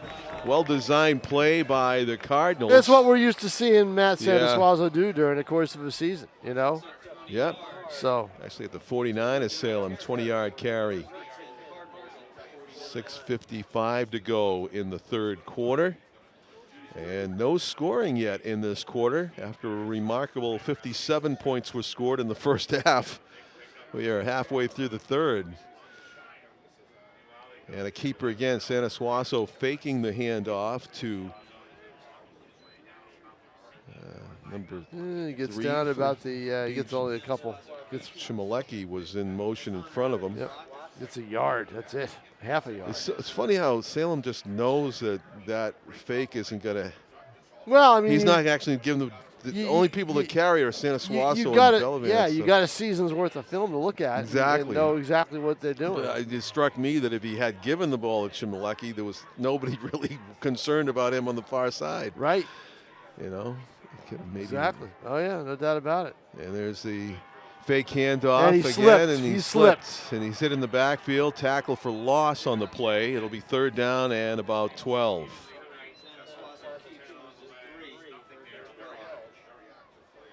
Three-yard loss. And it's number 42 all over him, Damian Gigante, senior linebacker who got in there for the sack, actually tackled for loss. It was a design run. 5.5 minutes to go, third quarter. BG faced with a third and long. Another must-make down. Looking left, rolling right, under pressure, escapes a tackler, and tipped ball incomplete. Yeah, that play just didn't have any kind of fluidity to it. No. You know, he fakes one way, it takes him out of his rhythm. He's got to run around, and then all of a sudden it's a street game. And he's got to throw the ball, put the ball up for grabs. So you reminded me about those passes to Amaral in the first game, the first meeting of these two teams. Those are big. He doesn't have any receptions in this game, No, does he? those are big. Yeah, he's near side right here. If they want to go to him deep on this play, they need a lot. He's looking for, near side, and he trips over his own feet. Not even looking close. for the flag, but it wasn't caused by Gano's got speed, defensive back. but just could not get away from the defensive back and No. just had him impeded. Yeah, actually, Matthew McCloskey on coverage for Salem had a step on, and there was nothing there. It was the kind of a desperation heave by the Cardinals. So BG has gotten an onside kick, and they've gotten a fumble, and have 0 points to show for both. Yeah. So it's basically the story of their night. Right. So Salem with a scoring drought, and here trying to end it is Aiden McDonald, and he plows into a couple of tacklers after another huge gain down to the 25. Scoring drought? I know, I'm saying. It's we were talking about turnovers, how the key that would be, and they got 2 of them, and there's nothing to show. And now we got a flag. A rare flag in this game. Only the third penalty tonight. Against the Blue Devils, this one is. Yep. And spot foul.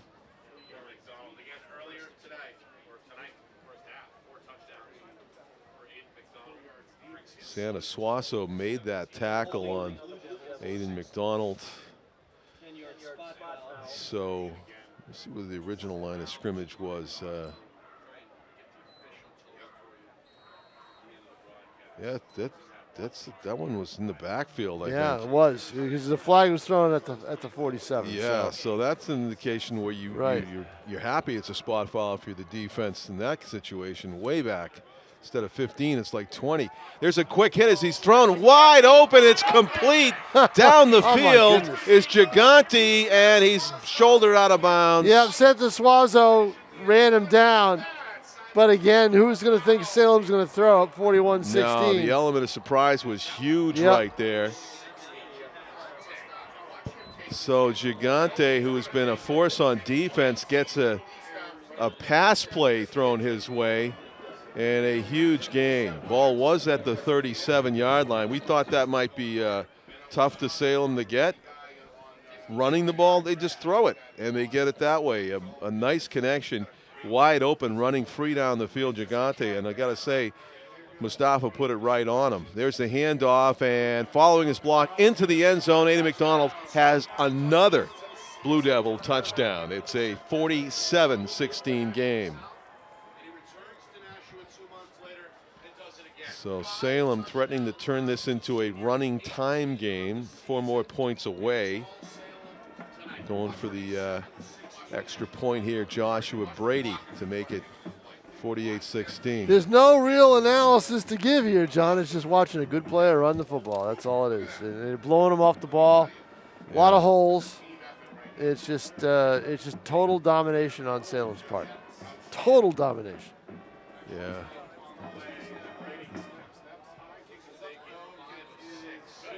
Lead blocker on that play for Salem on the touchdown was Michael Williams. And I'm not even sure Aiden McDonald needed the blocker, but he followed him into the end zone, and the extra point by Brady's good. So it's 48-16. I mean, unless I'm 4:40 missing to go. something, he had 5 TDs, not 4 in the first half. So he had a 44-yard run, a 2-yard run. He had a 50-yard run. He had a 19-yard run. And he had another 19-yard run. That's 5 in my book. And then he gets this 7-yard run. That's 6. That's what I have. I mean, unless I'm missing something. I've got McDonald, right. Bernie Campbell with 6 touchdowns. Is that what you have? 5? So I'm missing. So Somebody else has one? Who's got the other? Who's got another touchdown? I've got Ayers with 1. 2. Which one was that? Yeah, we're looking it up. These Yeah. guys are making it challenging to keep track of the touchdowns. The Ehlers and Right. McDonald.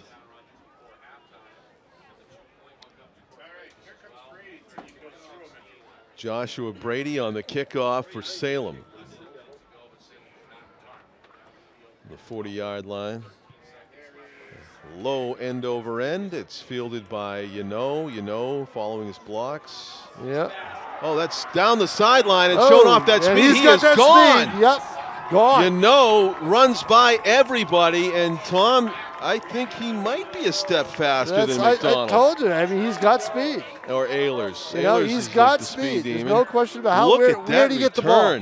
Oh, man. Where did he get the ball? We'll see it in the no, we won't. Okay. 89 yards, they're saying. 89. Wow. That was impressive. I want to get my stopwatch out on that replay. I think he went 90 yards in about 9 seconds. Maybe less. That was impressive. He outran everybody to the end zone. So, instant offense for Bishop Guertin. Adam, a senior wide receiver and kick returner. Very impressive down the near sideline. Going for 2. And the keeper, Santa Suazo, right near the goal line. They're going to say second effort. He ends up in the middle of the end zone. How about that effort? Right. 2 more points. So it's 48-22. No running time for you, TK. No running time. Thanks to Adam, Well, you made that joke, though, about the running time. The whole game is running time. The whole game is running time. Time all these runners are going down the field on a dead sprint. Definitely. Yeah, it's no running time. It's timing runners. Yep. Like, how fast can you get to Ehlers the house? Ehlers has one of those 19 yards that I gave to McDonald. So, but an 89-yard touchdown run. Yeah, it's a 48-24. Another way you could say it is there's 48 minutes of running time. The four 12-minute quarters of people doing nothing but running. Exactly. A high-scoring football game, but the 34 points that Salem scored in the second quarter, historic on their part. Yeah. And that's the difference in the game. Basically puts BG, their season is history because of that. Absolutely. It's all about that second quarter because BG had an 8-7 lead after. And you know what? You do the onside kick again. You got to, right? You got to. I think every time. You cannot give Salem the ball if you can afford to because you've proven you can't stop them. No. They have not punted all night. That's right. Every time they've had the ball, they've scored. Salem actually might not kick it to, again. They have 7 touchdowns, 5 by McDonald and 2 by Ehlers. There we go. So it has all the lookings of the onside kick coming to this side. Baker's on this side, along with his other teammates. Connor Lennon, onside kick. And it's right to Gigante. Yeah, they kicked it right to him. It seems to be the wrong guy. He's got the hot hands. He's got to know that's going to happen. Yeah. So, yep. Gigante gets down there like a catcher in baseball and just fielding the pitch in the dirt. Not a bobble. So tremendous field position for the Blue Devils after the failed onside kick. 1st and 10 from their 49-yard line.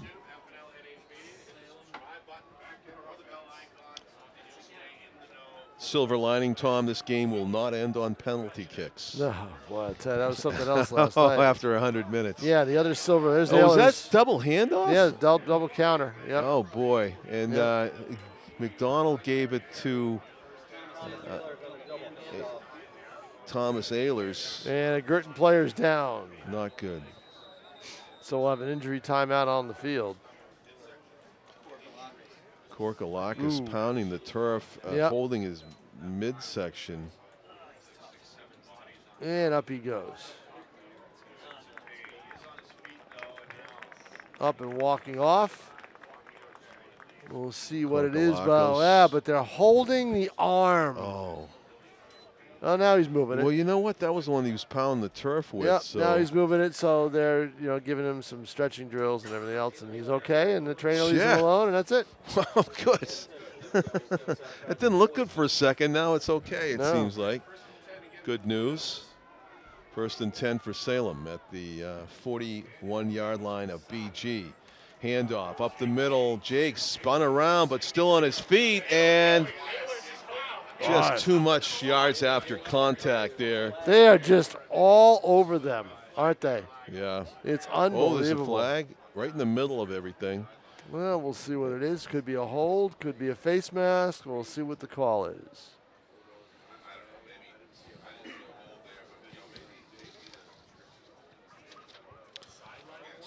Referee Chuck Robert assisting the runner. Oh, it must have. What are you talking about? Like pushing behind him and helping him? Evidently. Is that not allowed in high school? Because I see it in the pros all the time. Probably illegal use of hands. The flag was thrown at the 33, so it's going to move the ball back. Block in the back. Oh, assisting the runner. Move the ball back 10 yards. You don't see that call every day. No, I know it.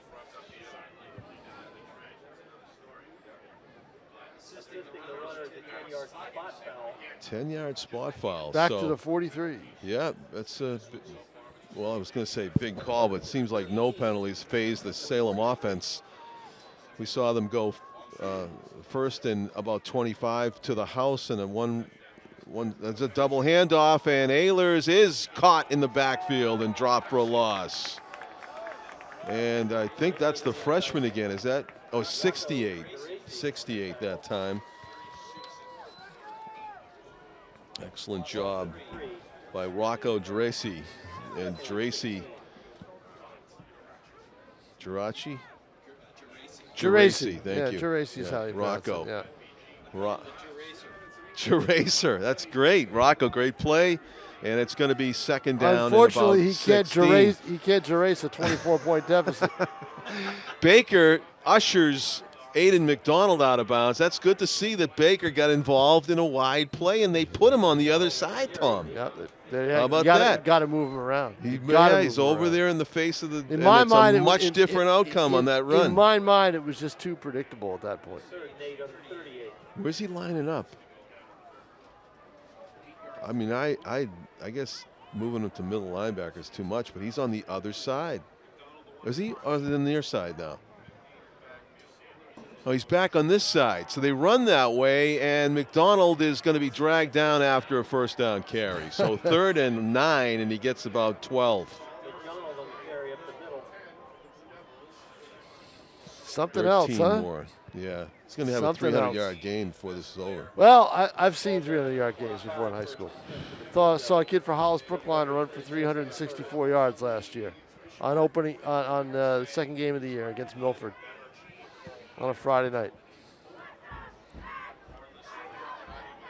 So 1st and 10 for Salem. 2:44 to go in the third quarter. They're leading 48-24.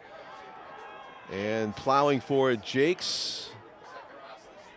Tackled after a big chunk on first down. Call it a gain of 7, 2nd and 3. BG Cardinal cheerleaders not running out of gas out there. Rich McDonough giving a shout out to the BG cheerleaders for not running out of gas, and they responded well to that. So just over 2 minutes to go, and amazingly, Tom, Salem's only scored once in this half. Yep. So far, after a 34-point Well, quarter. turn the ball over in the onside kick, so they haven't had the ball. There's a tackle at the line of scrimmage. It's going to bring up 3rd and short. Forward progress is stopped. And 3rd down and 1. Gigante gets a touch there on the carry. Gigante, who received that big pass that led to the touchdown. Oh, he scored a touchdown on the pass, right? Yes. Yeah. No, he got knocked out of bounds at the 7, and right. then by Santa Suaso. And then Santa Suaso another touchdown there, for touchdown McDonald. for McDonald, right? Yeah. 3rd and 1 at the 16. Handoff. Jakes hit at the line of scrimmage, and good job to did stop he get it, but I don't think he got it. I mean, he might have. He might have crossed the 15. Oh yeah, he might. It's hard to see from this angle if the stick's beyond it. I think he's half a yard short. There we go. 4th down. How about that? Yep. You never know. Maybe they'll drop a handoff for a change here. Yep, they get a call at first down. They did. Yep. Apparently they just needed to get to the 15, and that's where they are. 1st and 10. Under a minute to go, 3rd quarter.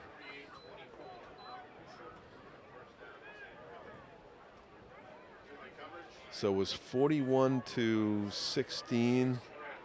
BG was threatening to win the quarter like they won the first quarter, 8-7, but Salem is knocking on the door here and getting loose. Second effort inside the 5. Thomas Ehlers, not just a speed demon, but also a tough runner after contact. Just running the ball at will. And at people, in that case, and he ran over some people. There's 1 hit, 2, 3. Santa Suaso made the tackle. I told you before the game started. Ehlers is a player you have to keep an eye on. Well, this is the strange thing about this game is BG's won the first quarter and they won the third quarter by scores of 8-7. Problem is a 34-point second quarter that cannot be overcome, it appears. The Aiden McDonald show very much in effect. A running back, one of a few running backs that Thomas Ehlers being the other one that have had a huge night here at Stellos. Right, now the question is, can they dominate the running attack against Londonderry, a team that now that is a question. Will have the same motivation that these guys had at Salem had. They lost to BG, Londonderry lost to Salem. But Salem, as John Trisciani said to me early in the week or last weekend, they're the hottest team in the state right now. Yeah. And right now they're playing like 48-24 after 3 quarters. 72 points scored through 3 quarters of play. An exciting kickoff return for touchdown, to say the least, there on that return, showing off that blazing speed, 89 yards. Let's see if he can do it again. Next time that we see a kick. Right now, Salem threatening to take it in and go over the 50-point mark.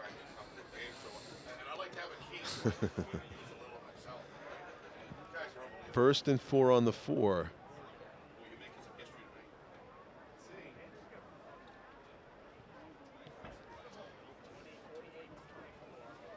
We have tough time for Guertin, but they've got 3. They've had about 2 quarters to get used to the idea that they're, Now, it's not out of the realm of possibility. Stop them here. Turnover. Gonna get turnovers. Handoff. Jakes plows into the end zone. Jakes That's is a in. touchdown. Yep. No flags, and it's a 54-24 advantage. So up by 30 are the Blue Devils to begin things here in the fourth quarter. What's running time again? 35. 35. So the extra point to come will make it a 31-point lead if Joshua Brady boots this through the uprights. Here we were last night for 2 high school soccer championship games. We saw Lebanon defeat Oyster River, and we saw Nashua South make some history, right? Their first title since the split. Yep, first title since the split. 98, the unified national team won. Bishop Guertin won Brady's a title. Kick's no good. It's off to the left. Bishop Guertin won a title in 2004. So, you can't say they're the first national team to win it, since 98, but they are the first national public school team to win a soccer championship since the unified national team won it in 1998. First team since Hanover did it in 2013 to go undefeated during the course of a season. They were tied once by Exeter. And their one diving play by Lionel Lopez away from not advancing even to the semis, and that was in the quarterfinal game a week ago Friday. So look at the drama that they had, John. They had to. You're the top seed. Your path to the finals shouldn't be that difficult. Yeah, Tom's talking about the Nashua High South soccer team. You had to win a game in double overtime with 7 seconds left. You had to beat your local rival North with 29 seconds left in regulation in the semis. And then you had to go 11 rounds of penalty kicks after 100 minutes of soccer to 2-2 game to win a championship. That is just a grueling road. And one of the scenes that I'll remember after that win, after the penalty kicks, was Jadiel Bomfim prone on the ground out there, and the release of the tension that was just probably for a couple of weeks for him. He was just exhausted, drained by it. He was laying down on the ground. I don't know if he was crying or not. Absolutely drained. Yeah, that was just amazing to watch. Right here at Stello's last night. No squib kick late here. Last night. And here comes again. He's trying to find an opening. He could be gone. One man to beat. He's hit to the turf. Oh. He's at the 15-yard line. He brings it all the way out to the 50, and he took a hard hit. Yes, he did. But, boy, if they could get him in space, running the football or catching the ball, or I think he's a little shaken up. Yeah, he's stretching his legs out. He's trying to shake it off a little bit. But, right. But, I mean, if they could figure out ways to get him in space. That was so close. Here he goes again. We're going to watch it in-house. And watch him go. Who hit him? Was it 13 for Salem? Okay, watch him take the ball. Now, he's got to be careful the way he carries it, but he tucks it in, has that wide angle, and he has the right angle, but he takes a sharp hit. But it's first and 10 for Guertin. Joshua Brady, the kicker. First and 10 for Guertin at their 48. Got him. Still down 54-24. All right, so good return, though. He back to close to midfield. Santa Suazo, no gain. Actually, maybe lost a half a yard, so it's going to be second down and 11 at their own 47. So just underway, fourth quarter, trailing by 30. They beat Merrimack by 40, 54-14 in the final game of the regular season. They put 54 up here in 3 quarters, have Salem. Hit after a short gain of about 3. Ball will be at midfield. Yeah, the problem is BG just doesn't have that kind of firepower to get into a shootout with Salem, to beat them into the air, because Salem is suspect defensively in some areas, and you wouldn't have known it tonight. Right. One of BG's 3 touchdowns coming by a kick return. There's a quick throw to the right, complete. Szymanski is down at the 45. He's going to be about 4 yards short of a first down. They're going to go for it on 4th and 4. See if they go to the air again.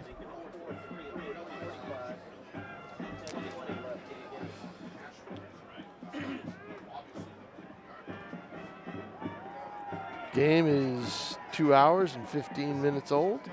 Started at 6:30. Two bad half. Yeah, exactly. That's a flag. That's going to be a procedure call against Guertin. Well, they're clapping. They thought it was against Salem, but it looks like they're looks like they're going. The line judge. Yep. So now it's 4th and 9, but they'll still go for it. Right, they mark off the all penalty. the way back to the 49-yard line, probably at the 50. Put it right at the market, right at midfield at the 50-yard line. That's where we are. Literally, I'm at the 50. Yeah, with 10 minutes left in the game. Tim O'Neill, our cameraman, has logged some hours here at Stellos in the last 2 nights. Well, I'll tell you what they need. You just named 2 more hours. I'll tell you what they need to do. They've got to realize. I thought you were going to tell Tim what he needed to do, like a change of career or something. But you're talking about something else. I think that the NHIAA. Look at that kick, right down on the half-yard line. Quick kick, and nobody was back. No one back for Salem. I thought they were going for it, didn't you? Right, no one back for Salem. No, I think BG has thrown up the white flag. They're 30 points down. You know what this, though, sets up? Another epic drive for Salem. I hate to think that way. I don't think so. You don't think so? No, I think. They're not going to try to not score. Probably, maybe Aiden McDonald won't get the carry. Well, with 9:39 left, why are any of their starters going to be in the game? You're up 30 points. What's why would they be? Why would some you're going to have some starters out there, but why would your complete first string unit be in there? No, I think you're right. I think it seems some new numbers. Oh yeah, there's a lot of kids that ran in that you haven't seen. That's the Mustafa, though, the quarterback. He's in there. Well, you got to have some. You got to have some continuity. And you know what? That's Jake's in the backfield. So I'd keep Jake's in there. Yeah, so he has. I'd get McDonald and Ehlers. Timeout. They're going to burn a timeout here. I'd get McDonald and Ehlers out of there. See, they did have a change over some personnel, and that caused a slow. Right, it caused all sorts of confusion, but that's going to happen. Right, so they had to use their second. But in my mind, John, what the NHIAA has got to realize is, okay, we got a problem here. You cannot have a high school game end at 11 o'clock at night in 27-degree weather. You can't do that. What you need to do, even if it's a Friday night, and Hanover's got a 2-hour bus ride back. They probably should have made it a 4 o'clock game. At the very least, you're going to have to either play separate venues or separate nights. But enough of the double headers. Yeah. There is a triple header tomorrow at Exeter, starting at 1 o'clock. Division II girls, unified game at 3. Division II girls at 1, and BG is supposed to be playing Bedford for the title at 5:30. What are the odds that game starts at 5:30? It's going to start at 7. Quarter 7. You've got to realize that these teams are playing for overtime. They're playing for penalty kicks. A lot of them. Yeah, you're talking a 3-hour game. Yeah. 2.5 at least, right? Yeah, exactly. So you've got to realize that. Yeah. From their half-yard line now, Noah Mustafa and the Salem offense. Handoff, bursting through the line, threatening to go 99 yards. It's a foot race. He's going to make it past the last tackler. It is a 99-yard run for a touchdown by Aiden McDonald. He's done it again, and no flags. Unreal. That's almost adding insult to injury. Why was he in the game? You mark that down? Why in the game? It's a playoff game. Is it because there was so much confusion on the offense when they had the substitutes in? You ask a good question, you ask a good question. He was not in there for that original play. So there must have been some confusion, and they needed to put the starters back in for one play. You thought you had seen the last of Aiden McDonald? Right. Goes right through. Look at this. Complete hole. Wide open hole. There will never, Aiden, please, you're watching this, there will never be a better game. You could not have scripted a better night than what you have had tonight, number 15. That is amazing how many long touchdown runs he's had. And why not throw in a 99.5-yard touchdown run on top of it? And now, John Collins, you're out running time. Tim O'Neill is a happy man upstairs. Oh, my gosh. This reminds me, you remember Charlie and the Chocolate Factory, Augustus Gloop? He was just like... I never saw it. He was just He was Bernie, in the what candy we got for factory. what are the numbers now for Mr. McDonald? He's got. Yep. Yeah. And how many carries? Yeah. 16 and how many TDs? 7 or 6? 7, right? 6? 6 TDs. Augustus Gloop was a candy holic, and he went into Charlie and the Chocolate Factory, and he just couldn't eat everything fast enough. He was just gorging himself. Aiden McDonald's had a night like that as a running back. Wow. You just can't. He just can't get just it up. But I gorging mean, this himself. should be it. I mean, I would mean, not put him out there again. There's some running backs that don't get one of those runs all season. He's had like 7 tonight. It's unbelievable. You know, 50. right. 65 was taken back. He had 65 yards that didn't 333 even count. yards. Yeah. So the Campbell family has trotted out. That had to be the longest one in Salem history because you can't start from your own end zone on a play from scrimmage. Right. So 99.5 yards. I mean, that was right up against the line. And one play drive. Aiden McDonald with 6 more, and that's Look loose. out, And Salem's going to run it in. Yep. And this one is just, the wheels have fallen off. Oh, They've my rollen into goodness. the Nashua River. We are up the creek, and this is unbelievable. It is. We are up in the 60s. See, I don't think you can advance it, John. You can't advance it? No, I don't It's think so. not a touchdown, okay.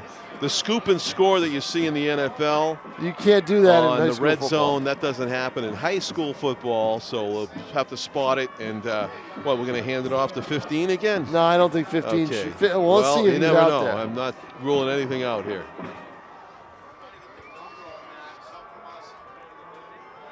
So here is the play again up on the screen. It didn't really have the camera on the ball at all. 26, the kid whose name we don't have. Yeah, that's right. Do you know number 26? 26, Rich? Bernie? You have numbers 26 on Salem? Because we don't have them in the roster. You had Second page. Daniel Hughes. Daniel Hughes is number 26. If anybody else wants to know. He's had a great night, Daniel Hughes has. He sure has. Primarily on defense, now on kick coverage. And you know who had that brilliant kick return for touchdown? Flubs won there.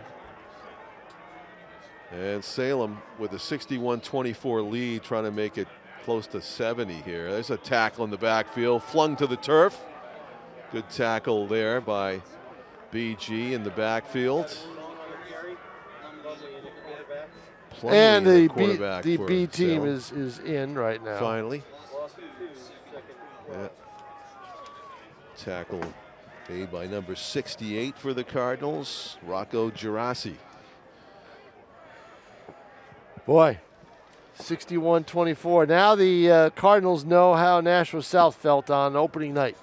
So you're well up in the 300s now for McDonald. 333. 333, thanks. Well, According to Bernie Campbell, 333.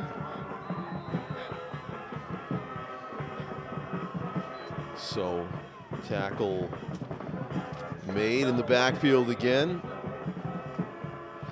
Cody McDonald, they're on page 2 of the. Yep.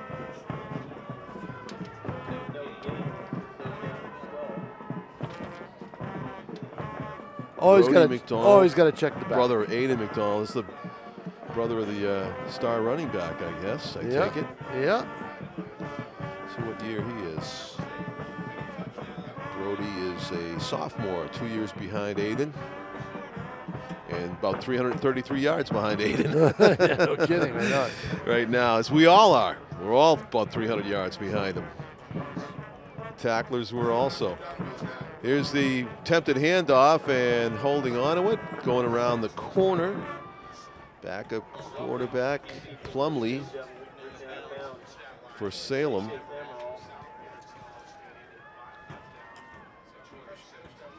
Chase Amaral credited with the tackle.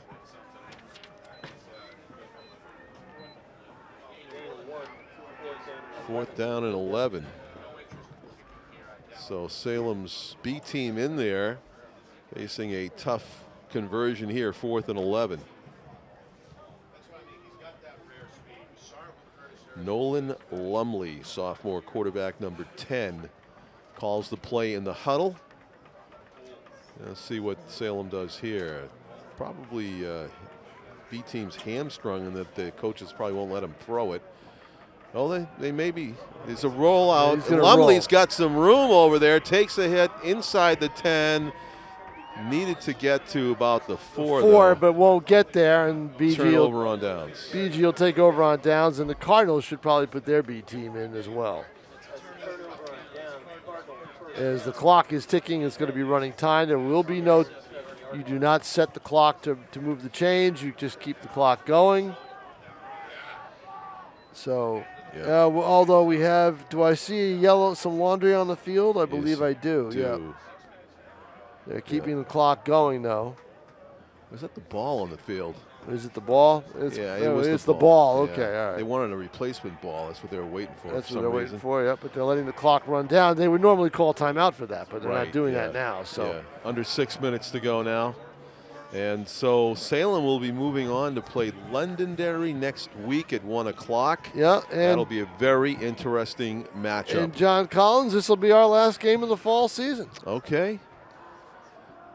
And we're looking forward to basketball and hockey with you. Yeah, and don't forget, basketball starts early, ends early. Basketball starts December 10th, and it'll end February 19th with a championship game. So revise. Which time?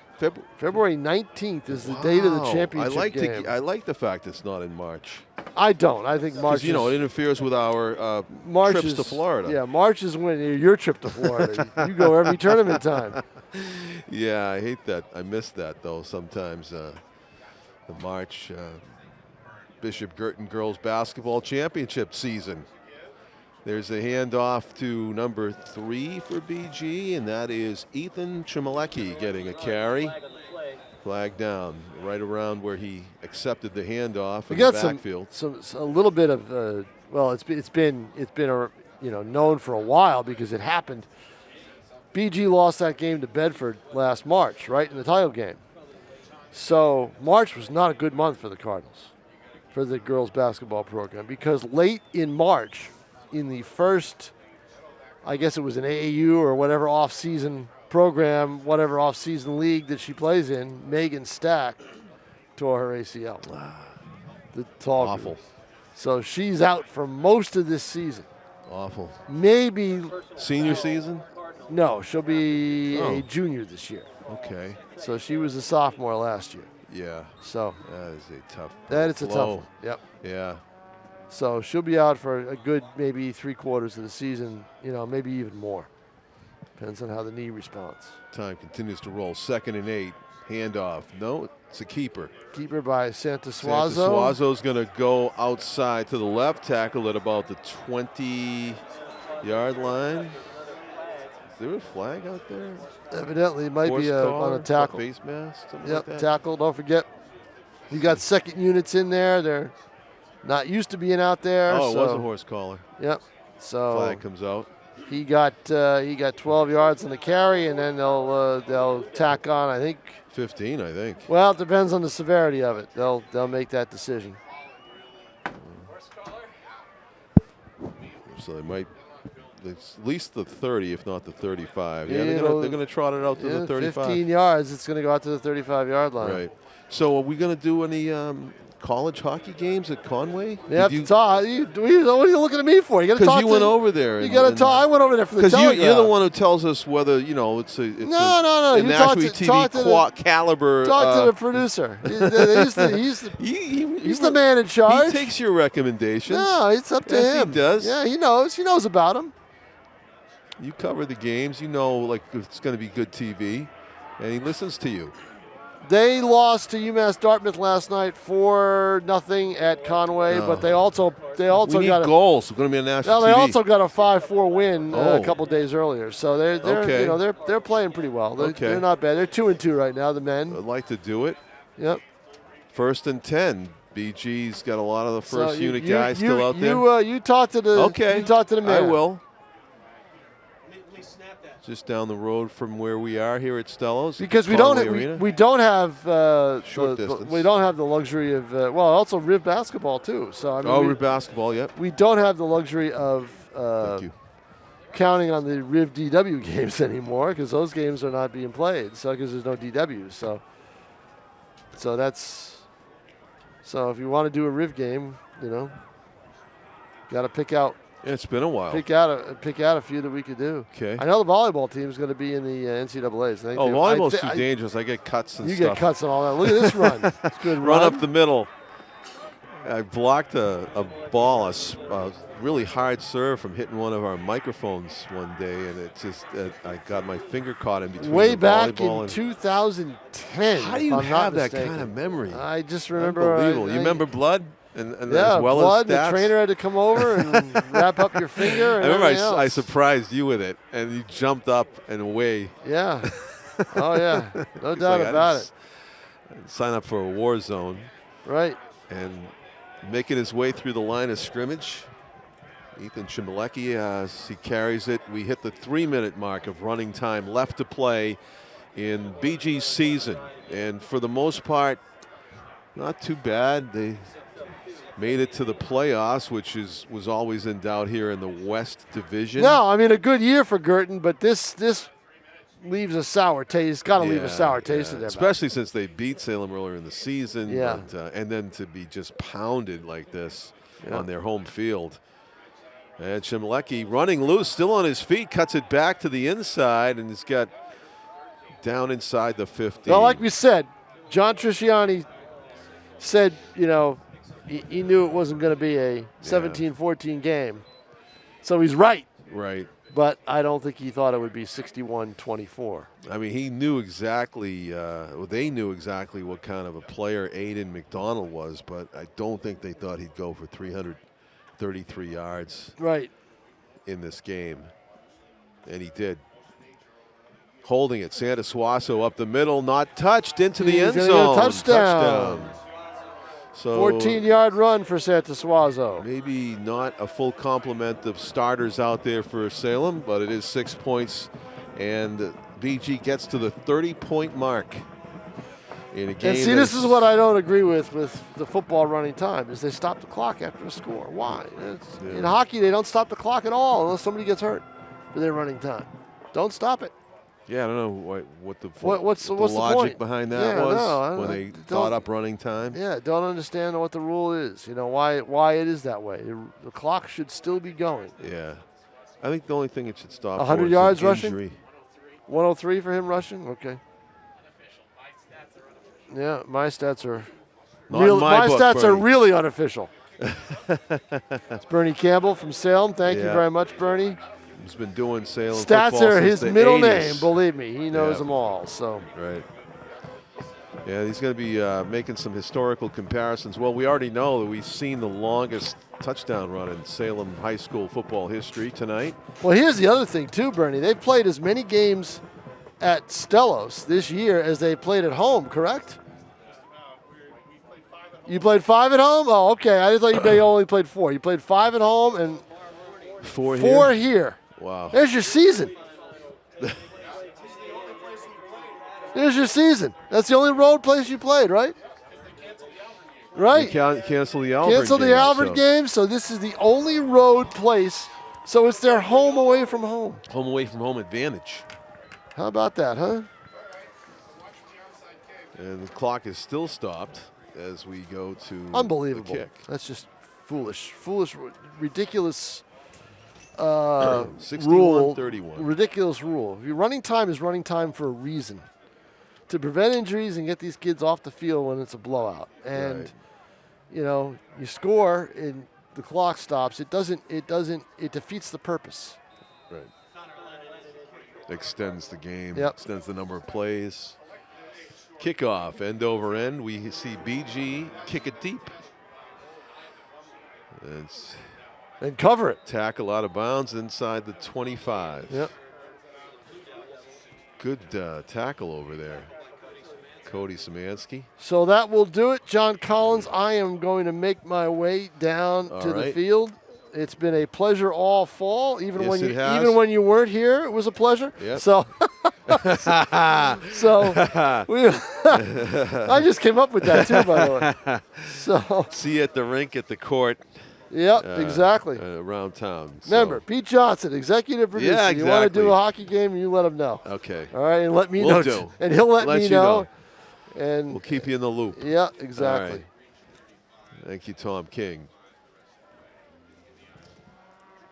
1:07 as the clock rolls. Only time for maybe 2 more plays for Salem as they let the play clock roll down. Lumley in no hurry to snap this ball, leading by 30. And take a knee. So it'll be 1 more play, and then they'll take it to Londonderry next week. Congratulations to the Salem Blue Devils, who have put up 61 points on the scoreboard worth of offense here. BG, not invisible. They scored 31 points, over 100 yards rushing for Matt Santos-Suaso, the BG quarterback. But it would not be enough in this game, which was completely different from the September 11 contest, in which BG actually held Salem somehow to under 20 points. A much, much different story here in the quarterfinal game at Stellos on November 6th. 2 months later, a 61-31 Salem victory, a decisive and a message sent. A shot over the bow for Winnicott and Exeter and Londonderry, the other 3 teams remaining in the bracket for Division I, the championship of 2021, that Salem will be a force to be reckoned with next week against Londonderry, and perhaps, if they survive that game, against the winner of the Exeter-Winnicott semifinal next Saturday as well. For my partner, Tom King, my cameraman, Tim O'Neill, and our executive producer, Pete Johnson, I'm John Collins, thanking you for watching and saying congratulations to BG on a fine season, winners of the West Division, but it's Salem that's moving on to the semifinal. Good night from Stellos Stadium, everybody.